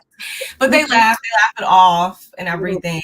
And that concludes the yacht day. They're back at the shore. So what did you think about that from Angie and Meredith on down? Angie always looks at the brighter, tries to give people the benefit of the doubt. And I don't know if that's going to be her downfall. Huh? Mm-hmm. Oh, yeah. I don't know if that's going to be her downfall or not. But I always feel like Angie is like the peacemaker. She kind of reminds me of me a little bit. Like, I'm a lot harder now. I feel like I'm a lot harder now that I'm, you know, at the age that I am. And I've learned so much in my experience. But like my younger me, I feel like I've always looked at the benefit of the doubt. And give people the benefit of the doubt. And I've always looked at the better part of people and always wanted people to give me that same respect. So when it comes to Angie, I kind of feel bad for her because I feel like they know that about her, and they kind of take advantage of the fact that she's not gonna walk her chest out. She's not gonna walk, like when you about to fight and you walk with your shoulder to shoulder and y'all go in that circle. She's not gonna do that with you. So which I think it's cool. I think, I wish I was more like that. I used to be, but my skin has got a lot tougher over the years. So I'm not that sweet, calm, cool, and collective. And with that, I don't think the way that these girls are treating Angie, she's gonna be the same way for, like for seasons to come. She's gonna learn how to maneuver around these girls and not be no pushover. I'm not sure. Oh no, go ahead. Go ahead. No, go ahead. I'm good. No, I was just gonna say, I'm not sure who said it in their own video, but somebody said that Angie has, basically she has the chops to be a really good housewife, and I agree. In a few seasons, I definitely can see her running the show. I definitely can. Yeah, I agree with that. That's why I said she's learning. I feel like her silence is her getting information. Now the way she computes that is different, and maybe she doesn't pounce on stuff, but I don't like. She killed me when she said, "I run these Salt Lake City streets." I said, "What now, girl?" Oh, I'm sorry. I have something I want to talk about. No, they were expecting Monica to go off because that's her nature, and when she didn't, now she's guilty. The Ice Queen been trying to get sympathy since spin out on the road. Man, you know what I mean? Her near-death experience.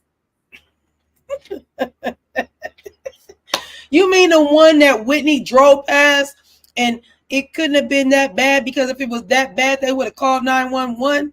You mean that one? Because I know if I see a bad accident, especially coming from where we were coming from off the mountain, and I saw them spent out and they was off, and I thought they was going over the cliff, and the people in that car light flashed before their face. Man, girl, she has me trying to get sympathy since then. T. Bernice, it's crazy.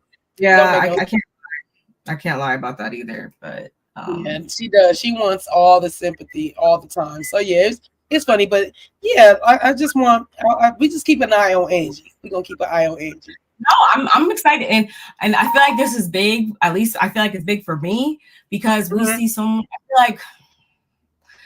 I feel like we're used to saying more negative, or not even saying more negative. It's all honesty. We're used to. No one's really hit it off, I feel like, in a while, like for their first season. I feel like we've seen a lot of flops just across the board with a lot of shows and a lot of housewives and stuff like that. So it's refreshing to see somebody come on. And right now, unless she completely does something wild next week, I'm looking forward to her coming back next season, which I didn't think going into this season. Didn't really think I was going to feel like that. I thought I was going to not like her and she was going to be totally different, but she pleasantly surprised me. I will say that. I agree with that. I don't know if I didn't think she wasn't going to be. I don't know what I really thought about Angie, because the way Jen treated her, I was like, wow, she's. I kind of felt like she needed a backbone, but I see she don't really need a backbone. She just soft spoken in that way. That's all. Yeah, and I think she just is someone who has a big, like, loving heart, I guess you should say. Like, she seems like she just likes people. She seems like a people person. And I looked at her sign up. She's a Scorpio. I'm actually surprised by that. Oh, okay. I wouldn't have thought that, but October or November? November 17th. Oh wow, she almost down to the wire. Okay. But okay. Like I said, we concluded the yacht day, y'all. Yes. Get back in. Whitney lets the girls know, hey, you guys got about T-2 hours. I planned a really nice, beautiful dinner at this place. And I think she also, I don't know if she said it right here, but she's doing this because Monica's birthday last night was such a flop. Like, we're gonna try one more time. We're gonna try one more time. So meanwhile, before they even really pull off, I feel like Meredith hops in the back by Lisa, and she's like, although I'm probably not your favorite person right now, and you're not super thrilled. Stop right there. that right there, just starting the conversation off with that right there is. Because I just feel like. Oh, go ahead. No. What was go ahead? I wanted you to before you got into it. Stop right there and give me that. When somebody says that to you, that's like saying, "I apologize, but." It wasn't even that for me. It's just like when that's gonna sound crazy, but like if we apologize and we're moving past it and stuff like that, like don't keep like apologizing or keep trying to be all, because that's going to give skissy, and that's why I feel like I understood when someone said that earlier. Like it's coming off very when you're like overly doing that, because just 5 seconds earlier you were over there cracking like a joke and stuff like that, which I saw Heather and Lisa laugh when she said that whole thing about hiring a hitman or whatever. So I feel like you should just kind of like roll that was with the that. icebreaker. Yeah, we did. I know you're upset because it's just gonna a reminder. And I'm not saying that because I'm giving her any leeway and not owning up to her stuff or apologizing or anything like that. But you should just, I don't know. The olive branch was out there. They kind of gave you one back by laughing. You should just roll with that. And then, yeah. Okay. I just wanted to know that's where I was at with it too. I just wanted to know if you were feeling that when she says that, when she started off with that, I was like, yeah. Okay. So what you about to tell her? Go ahead. You can finish your story now. What are we doing here? So then also she came back there to tell her, hey, by the way, I just got a call from Brooks and he has the opportunity to sign with Ford Models, which I don't know what Ford Models is. Like, wow, like that's big. That's cool. Good for him. Great for you. But she wanted to share that with Lisa because also when she was talking to him, she told him, what's been going on, because we know that that's Meredith's BFF for real. And she was like, all this stuff is going on. They pretty much icing me out, probably. She told him everything. And he was like, you really need to lean into Lisa right now because she knows you better. She knows the real you. And okay, let me stop right there. Do you feel like that was adding on another layer of like kissing up kind of? Kiss ass? Yes, I do. Like, why are you using it? Because I would hope that anybody who has compassion and actually genuinely means it when they say that they have love for somebody would anybody's going to fall into that. Like anytime you bring up your kids, that's already in itself is a and they bring up your kids, like I'm not like that's like us like your kids. And then you saying something to me like, oh look, look what Nani did or whatever. Like I'm not gonna be like, even if I'm upset with you, I'm not gonna be like, I don't care, like screw her. Like, I'm not gonna do that. So like Meredith, really, that's very convenient. It's just very convenient timing. I can't lie about that. That's what I feel too. I was like, okay, girl, milk it for all you can, girl. Milk it for all you can while you can. That pick me, meaning I don't want to upset anyone, runs deep in Angie and Ice Queen, and the Evil Queen is going to take advantage. They are. I hope they don't, but I think you're definitely onto something with that one. When that one right there. Did I get both these? Yeah, I got both of those. And at the same time, Monica peeps this and she's like, are y'all serious? Like you were just going at it, like all of a sudden now you're like kissing booty. Like what is going on? Like, are you guys for real right now? Wow, like totally just so over it. Right. And I mean, I feel like I could be taken one of two ways, y'all. Like I've been saying this whole time, are you just upset because you want to keep the mess going, or are you really like, wow, that's wild, y'all really were just fighting and now it's nothing? Like I could see it either way. And yeah, that was pretty much it.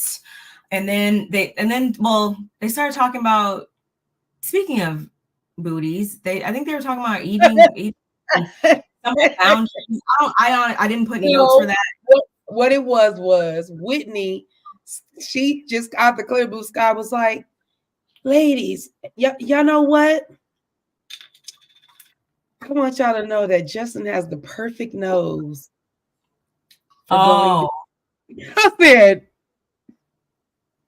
wait, what? He said he got the perfect nose, which in my head says that his nose sits close to the clitoris, and while he's licking, he's able to do things with that nose of his. That's where my head goes because, hey, I'm just, I enjoy a little thing or two about that part of the game. So when she said that, I was like, oh, that's all the girls. So now everybody's gonna be looking at Justin's nose, right? When he walks up, pulls up on any of the ladies, everybody's gonna see this nose and be like, so if this is the nose, and I feel like his nose is pudgy. I'm about to pull out a pudgy nose. He got a pudgy nose, don't he? Girl, I can't. I'm not doing it. I ain't doing it. No. But yeah, that's what she brings up. She brings up that he has the perfect nose for going on her. And Heather is in front with her hat, and she's just like more almost mortified. And I'm like, it's not that cringy. I mean, it's a word. Get with it. Listen to what she's saying and figure it out. Because you might want to look for your next boyfriend, Miss Heather, who was the most single on the bus. You might want to look for a nose like his. So that's what she's trying to tell you. So Whitney says something to Heather about, she already said that about the sexual thing. And then Whitney actually said something else to her. And it wasn't about the nose thing. It was something that's sexual. And Heather's like, boundaries, Whitney. I don't know what she heard. Eating and boundaries. That's all I wrote. Okay, so well, you put that because Heather, that's what it was. Heather said, yeah, you guys talking about eating groceries and stuff. And Whitney's like, no, that's not even really what it was. And Whitney was like, no, I was just talking about it. And Heather's like, no, you guys, I already told you about my boundaries. And that's when Whitney was like, boundaries. I think Whitney felt at that time that Heather is gaslighting her. That's a gaslight because it's like we already talked. It's building up. It's still building up. It's building up. Mm-hmm. She's probably so you again have an issue talking about everybody else's sex lives and stuff like that. But when it comes to you, like, okay, Pull the reins. We hold up. And so it's rubbing Whitney the wrong way. So I feel like Whitney in that moment, she's feeling like she's being gaslit. That's the last of my notes that I took, but I still recall. So Whitney in this moment got kind of mad at Heather because she's like, instead of empowering me in this moment and saying, so y'all having a good time in the bedroom, long as he go down, you know what I mean? She did, instead of saying something like that and being key about it, she more made her shameful. You know what I'm saying? Okay. So it made it more shameful for her. And it feels like, why would you shame her? She's giving y'all a moment. She's doing what she's giving it. We do this. This is what we do as women, especially when we've been drinking, and they've been drinking on the boat. So, we start talking about sex just like men do. We do it the same way. We just, we might not say that use the same verbiage, but we talk about it, especially if it's something good. Ain't nobody got time for the bad stuff, but we definitely go speak on it if it's good. And then I ain't saying go into details, lady. You can be ladies, don't be in detail with your friends so much, especially if you're talking about your husband or your boyfriend. You can talk about it. You can even talk about it in past tense. They do not need to know that it's current, but you can still talk about it. You know what I'm saying? Like, you can give the illusion that it ain't your husband or your man at the moment and talk about a situation, but make it sound like it was something years ago when it really wasn't. I'm just giving y'all some game. So women don't be like, looking at your man a certain kind of way, which they're going to do anyway, especially if you fine. That's just what it is. We are attracted to beautiful people, men and women. That's what I said. Men and women, we're attracted to beautiful people. And it's not like I hope people still don't think that, like, just because you get married or something like that, that means that like, your eyeballs don't work. My eyeballs work really well. That, like so good. Completely don't find a person attractive again. Like you can, and I see beautiful women. I see beautiful women with my husband all the time, and I'll see her before he do, and I'll be like, oh, he gonna say something. Okay. He knows when I see a beautiful woman what I'm thinking, so he'll say it before me. Like, oh man, she was gorgeous. I'm like, she really was. Or I might be like, dang, her body was banging. Now, if I had that body, I'd be sick. So me and him go back and forth, and he might not talk about no man's body, but he'd be like, no homo, but that dude was kind of attractive. I was like, yeah, he was fine. Like you right. You see attractive people, you see it. So I don't get mad at my husband if he sees somebody attractive. They're attractive. I think they were attractive too. It doesn't bother me one bit. And I'm secure. I'm a very secure woman, so I ain't having that problem. I mean, if you want that, you can go get it. It's on you if you let me know. I feel like I'm not attractive. Like, yeah, that ain't taking away from me. I'm still fine. I'm still fine. I don't know what you talk about, but yeah. So Whitney felt shamed, and she just felt like her cousin was leaving her out to dry, and I don't like that either. I feel like, Heather, why are you being so a stick in the mud?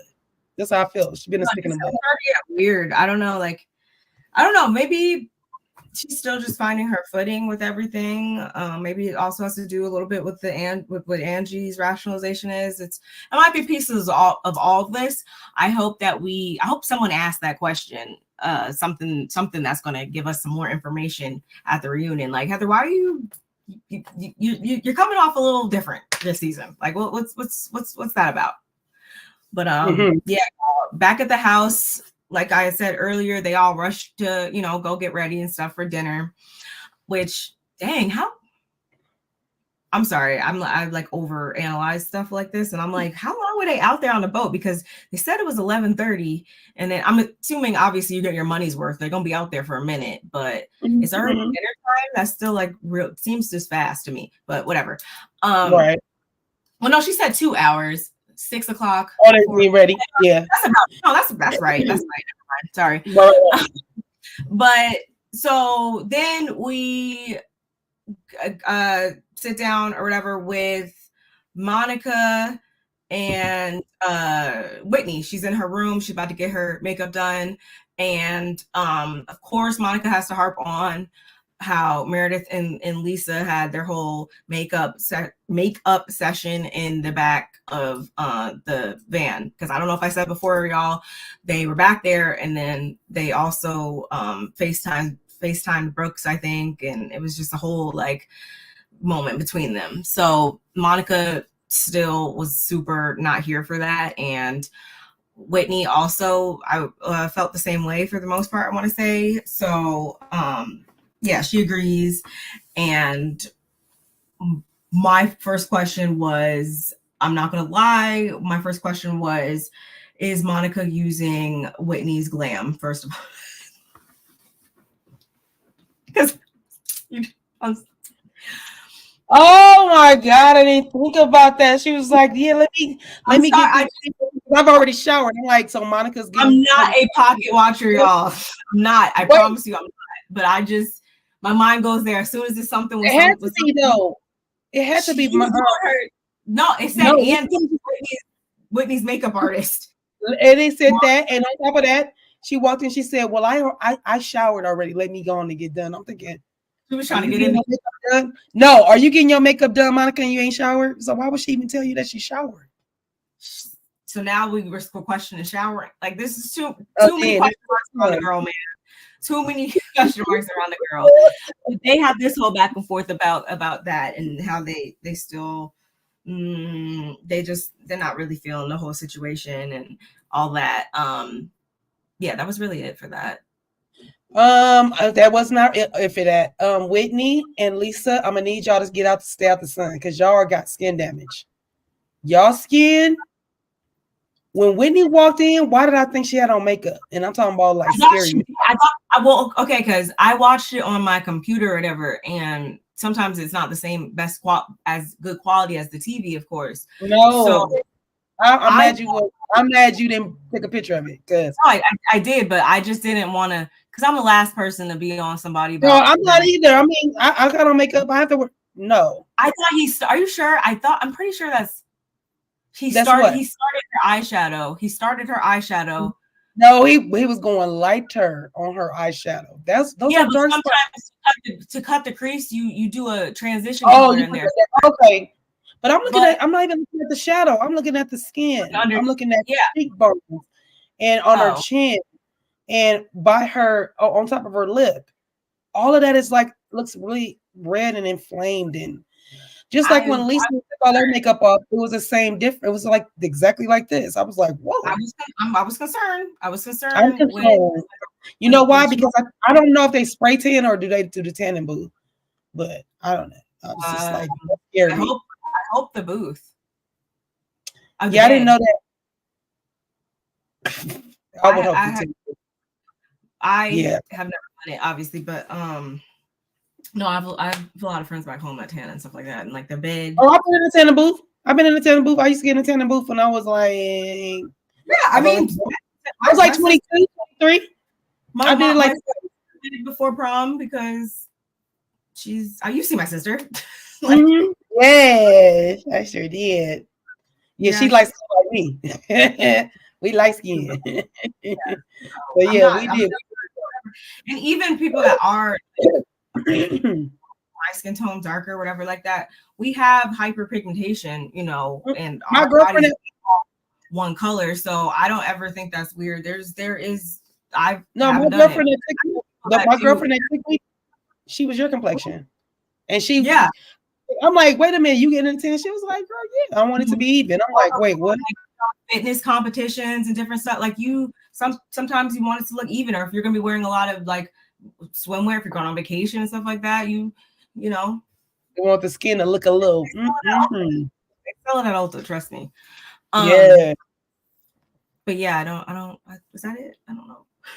No, that was it for that scene. As far as that scene, they get off the bus. They getting ready to go to dinner. Yes, dinner. While waiting for everyone, I will give them, their just due.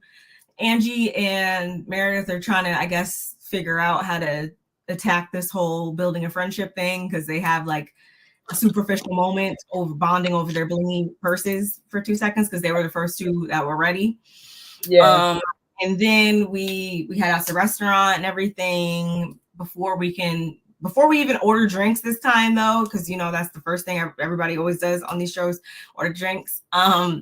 We pause for selfies, and were you surprised that Lisa had the most selfies? No. Okay. I was I looked my selfies up. I looked mine up. See how many I have. I have 3,100, and I'm actually was surprised that I only have that little bit. I only have 836. But I was looking at mine, and sometimes there's like a couple people I used to work with and stuff like that. That's not my face, that's their face. So I think it's just I took a lot of selfies with my family, so that's not all me. Yeah, 23,000. Mal, if it probably picked up her face a lot. Oh yeah, it did. We look a lot alike. Yeah. And so it's so funny because I was thinking that with Lisa, I'm like 23,000, but I was like, she probably got friends, and I do a lot. Like even when I'm working out and I take pictures, I take about 4 or 5 of them. Sometimes I'm walking and I take it. Sometimes I stop and take it. It just kind of depends. So I might have 4 or 5 pictures of the same picture on the same day. Same, but I was just basing it off of the fact that in general I have so many pictures on my phone anyway. We talking about pictures. I have 55,000, but I haven't they're all from my phones and stuff like that. I don't want all these pictures on my phone, but yeah, I've been moving mine. I took mine to Google. Just mine even I want to put them on my hard drive, and we were supposed to do that, but I stopped trying to figure out how to do it. Because I don't want them all. I got back from 2000 before I was in the military. I got mine just says 4,000. I'm at 4,600. I'm at 4,600. I've been moving my stuff and I've been going through it because I take pictures for when we do our reviews and stuff like you doing. So I can take those off. Stuff. Yeah. Oh, it's a lot. It is a lot. And that's what did Lisa say? She got 2 KB tiers or something? terabytes, which I have 1 terabyte, and I feel like that's 100 gigabytes. I want to say. Don't quote me, y'all. You got a lot. In the comments, get me together, but I'm pretty sure that's that, and I'm nowhere near my 1 terabyte. So if she needs 2 terabytes, she walk around on a computer. Because I'm just surprised, because I would think that she would have more than one phone, right? Like I would think that you'd have more than one phone, so I wouldn't think that you got the one main phone that has all this everything on it. It was a lot. But yeah, y'all, they take some selfies. We talk about selfies real quick. It was cute. Beautiful.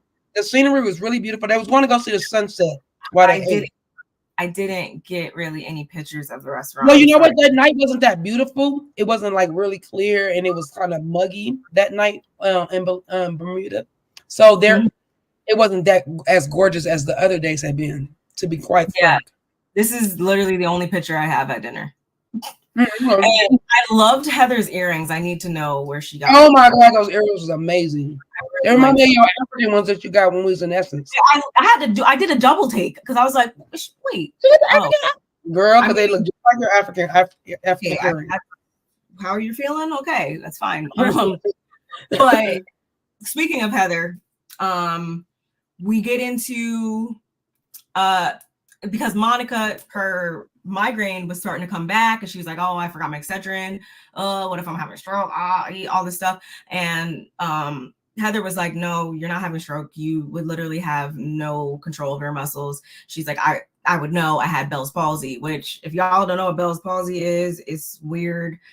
This thing that just happens, and it actually happened to one of my neighbors when I was in North Carolina. Literally out of nowhere, got up, couldn't move any of the muscles inside of her face. Oh my God. And this is something that Heather had to deal with, and you don't know when it's going to go away. You just got to ride it out. It makes me weak. When I was watching this scene, I was literally, because I'm such an empath, my face started feeling weird. Like one side of my face started feeling like it was going numb. And I was like, oh my God, I hate this part of myself. Like, and I've never been that, I mean, I know I'm an empath, but God, dog, that one, I literally physically had to get out the bed and like move around, because some things make me do this thing where my hands like kind of get weak. Like I don't know, I'll be shaking them, trying to bring them back to life, because it literally does something to make me so weak that my hands get heavy, and everything about me is just I gotta like kind of regroup. So listening and watching her, I had my face in the pillow and was watching, and I'm telling you, all of this is felt. And it wasn't because I was laying there.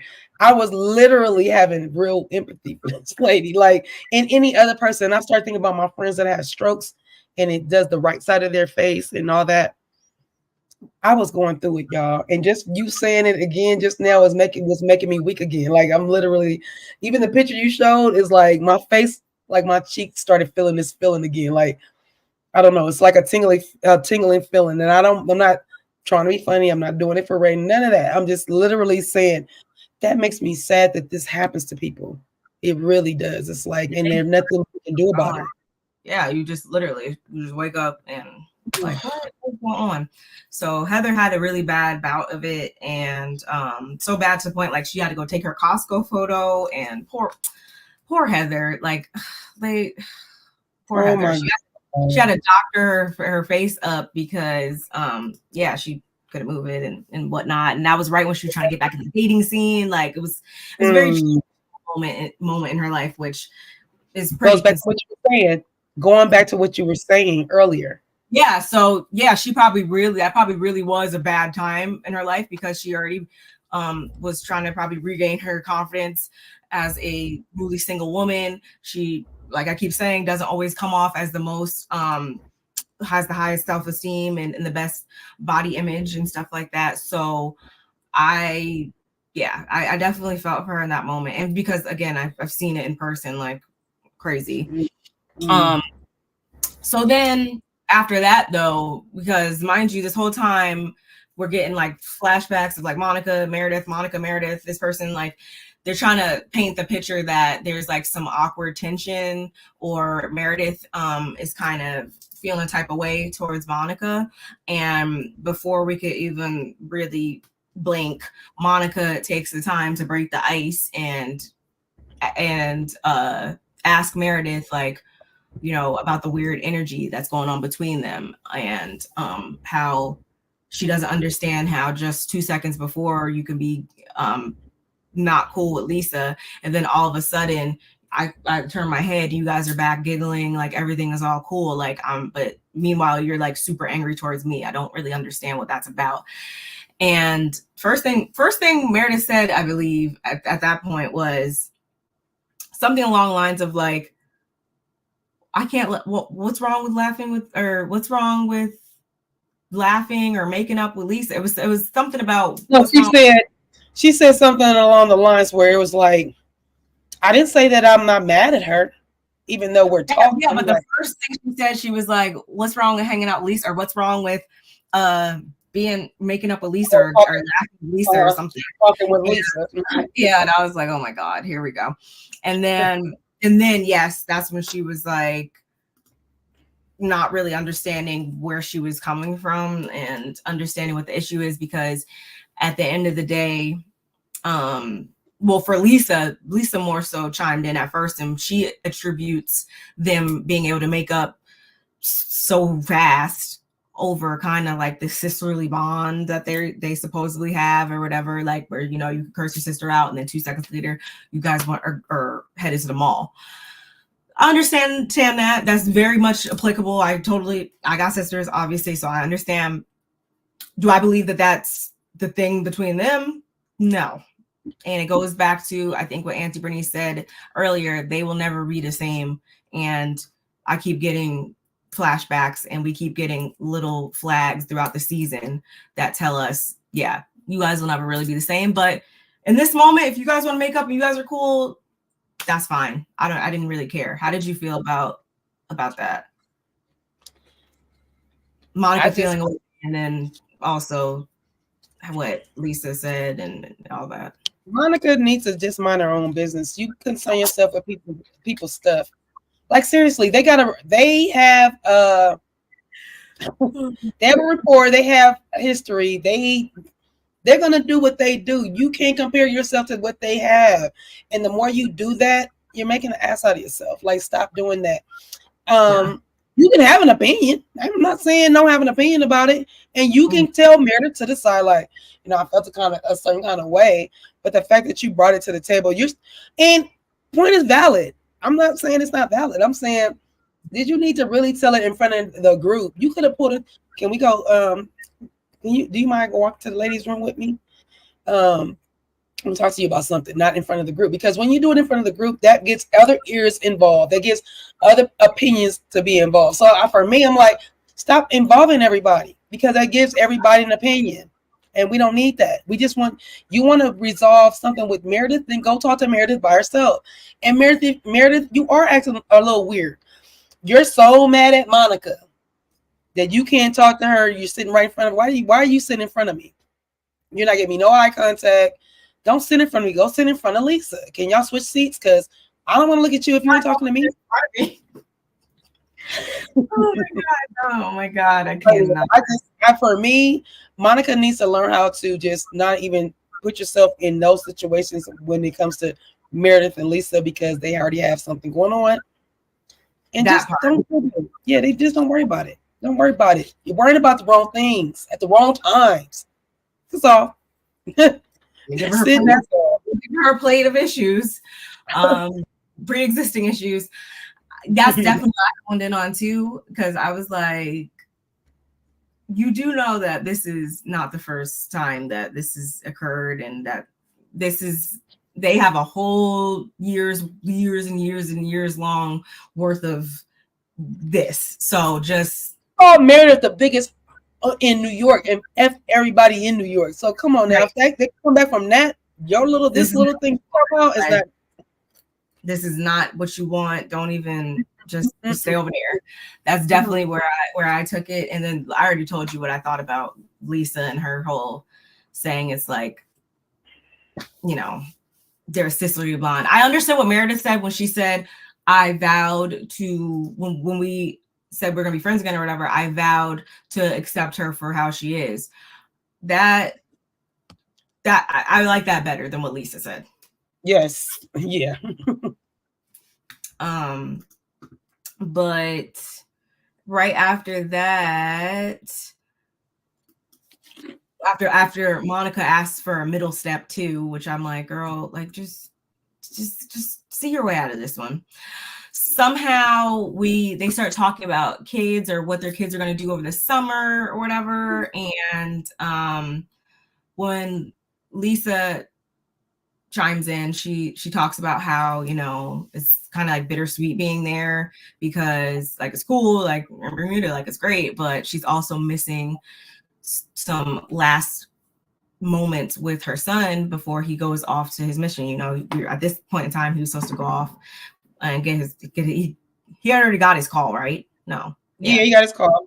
Yeah. That's the message and stuff like that. He already got his call, so he's just waiting to chuck up the deuces and really roll out. So she gets a little bit emotional, and Whitney, she kind of takes a moment to really look and see that Lisa's, a lot of this odd behavior that we've been seeing with Lisa can be attributed to the fact that she's going through it emotionally right now, because at the end of the day, she is a mom and she is about to be, her firstborn is about to go off into the world. And like she said, years.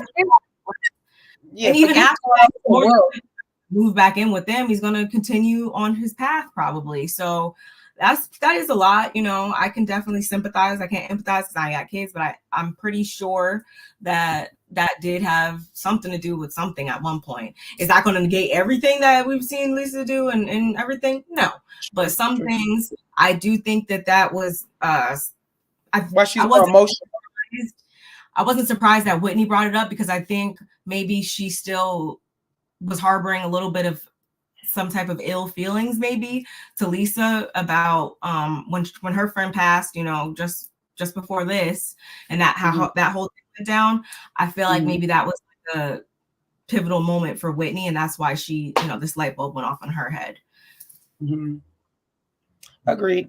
I definitely think that Lisa is very emotional as the days are getting closer to the time where her son is going to be gone for 2 years. Talking to your son on Facebook, on FaceTime, is different than having them physically be with you. I get excited when my son, my oldest son, comes over. He only lives a couple hours down from me, but anytime he comes over, he don't even like, he'll say, I might come this weekend, and then I'll text him like on a Friday and like, are you still coming this weekend? And he won't call me. And then there's a doorbell. My doorbell goes off around, you know, between 8 and 10 p.m. It's open the door. Or I'll be like, oh, it's Chris. And so then I'm all excited, and he brings him, you know, and the family. And I just love that, because that's something I look forward to when I know that my son is about to be at my house and spend the weekend with me, and my granddaughter as well. So I very much empathize with just knowing you wouldn't get that for 2 years straight. Like, I'm sure that can be big that's crazy for anybody. Like, yeah, he's so far away. And does she get to go visit? Like, it's one thing he doesn't leave, but does she get to go visit her own son, or is that forbidden? Like, it's a lot that I would like to know about. I would assume it would all come down to like it just being about scheduling, and like if that's ingrained in the schedule, like if you can even have that first and foremost. That's what I'm saying. Right. Like, because they're, like they said, no days off. So that would obviously have to take away from, you know, one of the days. It's one day to go to the grocery store. One day to go to the grocery store. That's the shopping they do. It's like, oh, wow. So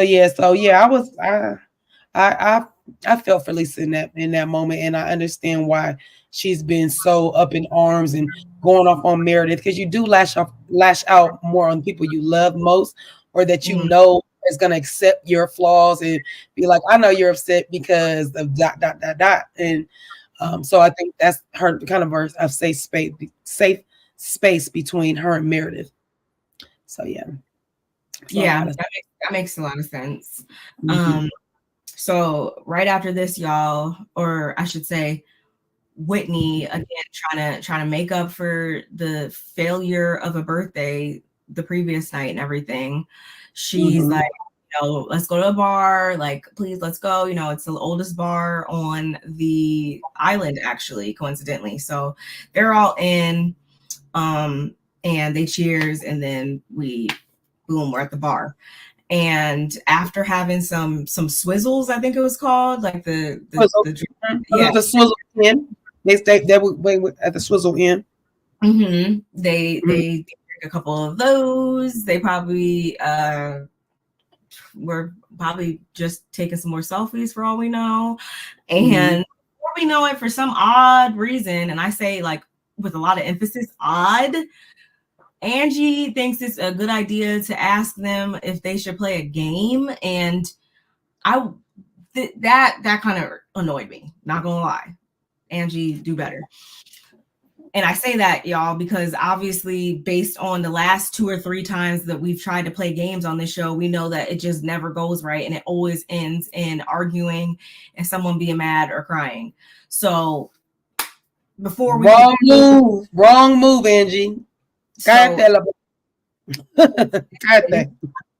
Instead, Lisa asks who all there has read Heather's book. And Heather's like, I mean, it really don't got anything to do with who read it, just who bought the book. Cha-ching, cha-ching.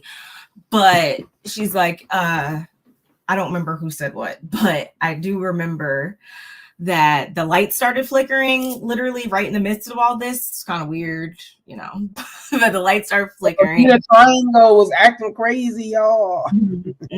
So we already know it's about to get even weirder. And by weirder, I mean, so then Whitney brings up her issue, which we all know her issue is you don't want to talk about your own sex life and all of that, but yet you can sit here and literally in explicit detail openly talk about my sexuality in your book.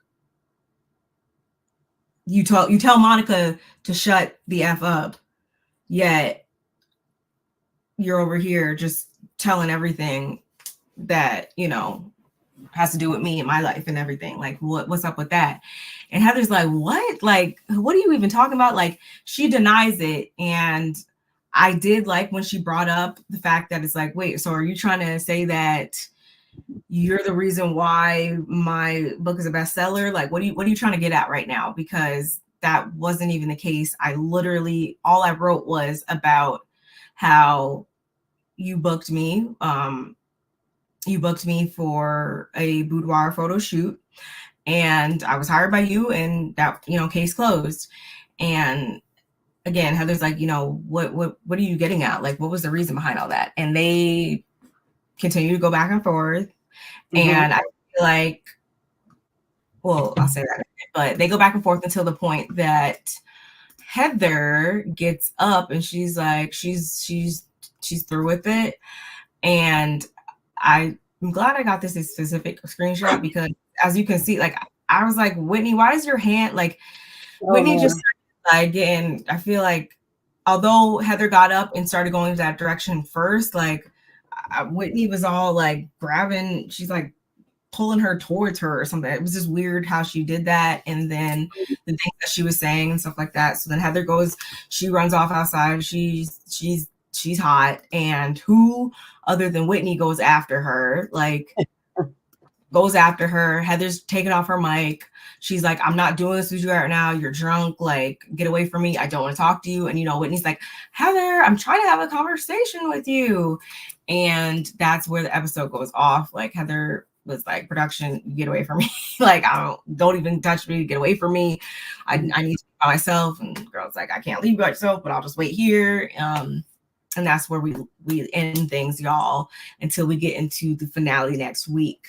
What was going through your mind at that point? Like, first of all, Heather damn near knocked Angie out onto the bar. She moved that chair. She tried to move her chair, and Angie, being as thin and small as she is, and small framed as she is, she ended up pushing her out of the seat. Angie came falling forward onto the bar. And I was like, oh God, Angie, don't get hit. Not hit, but don't bump your head on the bar, because that's what it was given.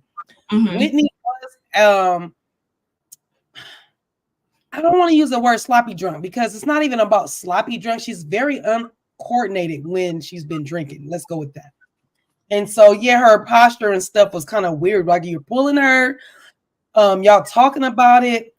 And it's so weird because all the ladies are watching this happen and nobody's intervening. Like, it's like, why do y'all not intervene or like walk one of them out of the scene? Like, let's, you know, like walk one of y'all, like, okay, Heather's over there in the corner. Somebody walk Whitney away. Whitney's out the outside. Probably only would have been Lisa or Angie that would have done that, though. Would have intervened. Well, whoever would have done that, I wish they would have done that because I just feel like Lisa was like, I'm not doing it. Oh yeah, she did. She's like, let me put my hands up. I ain't doing that. Never get mad at that person. I can't. Yeah, I got that. But at that same token, then you need to walk away as well because I feel like you standing there is not helping. I feel like if you're gonna go like this, get all the way away. Uber, like bye, right? Bye. Like what do you guys? I agree with you. I guess because But Whitney, I don't like when the cousins are arguing. I don't like Whitney coming after Heather. If Heather walks out and left, that does not give you the green light to come after her. And I'm holding your feet to the fire. I'm gonna tell you, you gonna listen to me. No, I'm not. No, I am not. I'm not listening. La la la la la la la la la la. Stop it. I don't want to listen right now. So you can't make me listen. You're irate. And in my book, Heather's book, she thinks you are drunk and tired. So let's not antagonize. She's not listening. So how can you talk to somebody that's not listening? So back up, go back in there with the girls. Let Heather figure out what Heather got going on. Because in this moment, I was like, wow, why is Heather so mad? She got mad really fast. Even though, it's when you know what?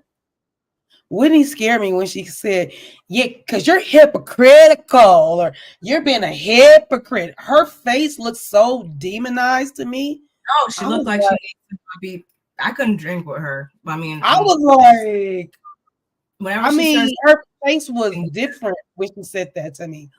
I think in that moment is where Heather was like, who are you talking to? Like, I ain't hypocritical, even if she is. Like, that's not how you tell somebody that. And it went all bad downhill from there. And I just don't think Whitney did that before with Heather. She didn't mush her, or did she move her? She moved her, didn't she? Physically moved. They had an argument the one time they were out of state, and Whitney was drunk as hell, drunk, and her and Heather had been drinking too, but Heather was holding her shit. So Whitney was all in her face, and I think Whitney might have been right, but Heather literally moved her and physically get out of my face and moved her out the way. And it's like, Whitney, you didn't learn from that one, so you're gonna keep doing it. Okay, well, when you get punched, don't say nothing. Every single time she does this, and it's so annoying. Yeah, it is. Like, stop doing that. So we finally get into the finale, though, sis. I know, I'm excited, and that's why I don't really care about this, other than the fact that I just don't care about this. But it was more so because I don't want any of the like I said in the beginning, I don't want to take any of the focus off of the main plot, storyline, whatever that I want to talk about, which is what is going to happen if we're going to address this lawsuit and stuff, and what I want to focus on that from now on. Because I mean, I guess it's obvious because that's the only thing that's concrete and has, receipts and stuff like that. Like, it's official. Let's stick to the official story and not just the hearsay and the drama and stuff like that. So I never want to see people involved in, legal matters and stuff like that. That's not what I'm saying. Yeah. But yeah, it's been a good season overall, I will say, so far. And it was very minimal of Mary. Mary wasn't for us to get the finale. Mary had like 3 scenes, maybe 4. I'm feeling like 3. One where she can go out and play with the girls. One with Monica. She went to Palm Springs. She went to Palm Springs with the girls. We got a couple clips of that. Okay, Monica, her had a one-on-one. Dynamic. Her and Whitney had a one-on-one. Son addressing. I feel like that was all in one episode. So we're looking at about 4, and we had 16 episodes. I mean, she's been in I mean, we got a little bit. We sprinkled her. I don't need a lot of her. What we got isn't good enough. So because what the quality of what she was giving when we did see her, so it made it seem like even less. Whereas on other shows, when we get the like Sharice's and the Marlos and you know, those type of friends that really were involved in the scenes as friends, I feel like Mary want to be there anyway. So it's very I don't like them. Unless starts with her, says something to her or whatever, she's like, why are you talking to me? So it's a very seen and not heard thing when she's there. And yeah, I'm excited. We are almost getting close to the end. We are sure that we get in 3 parts to the Google. Okay. So we got 4 more episodes to get through, y'all. We appreciate y'all rocking with us, though. Like, seriously, we've been getting through this season. Yeah, and we've been doing it. We've been giving you guys consistent content on this show, so that's great. And I'm excited to see the finale. I don't remember exactly. Oh. This is where Monica's gonna get put on blast on the finale. And that's what I'd rather talk about. I bet. We know how you feel about that lady. Y'all, thank you for sticking with us. We'll still let you guys know how we're gonna do the reunion. Like if the first part's not giving, if we're gonna just do the 2 or whatever. So be on the lookout for that. So make sure you have your post notifications on and all of that, so you know when we go live with that. But we enjoyed, you know, sticking this out with us. We got this final episode next week, and excited to see what it's gonna give. Yeah, I'm excited. I really am. I want to get to the reunion. So I want to get to the reunion so bad because I want to see if we haven't even got reunion looks yet, have we? No. What is going on? They're gonna give it to us next week. What is that about? And I wonder if they're gonna give it Bermuda. I wonder if they're gonna give it the Bermuda, background. Hold on. I mean, they went to Palm Springs. They went to Palm Springs too. I don't want that look. Or what? I don't want that look. I don't want them. No, I don't want them in the Queen's outfits. Yeah, like there's no other. I was just looking to, like, maybe it just popped up when I wasn't looking, but we haven't gotten any reunion looks, y'all. So when they do come across, if it doesn't coincide with us in this last episode or whatever, we might have to do like a separate segment of that or whatever. So that'd be cool. If y'all see it before us, please be sure to send it to the DM. Yes, again, we appreciate you guys for watching and keeping the chat super active as always. Let's continue the conversation in the comments below. And yeah, I think that's it. That is it. We see y'all next week. Same time, same bad channel. Bye, y'all.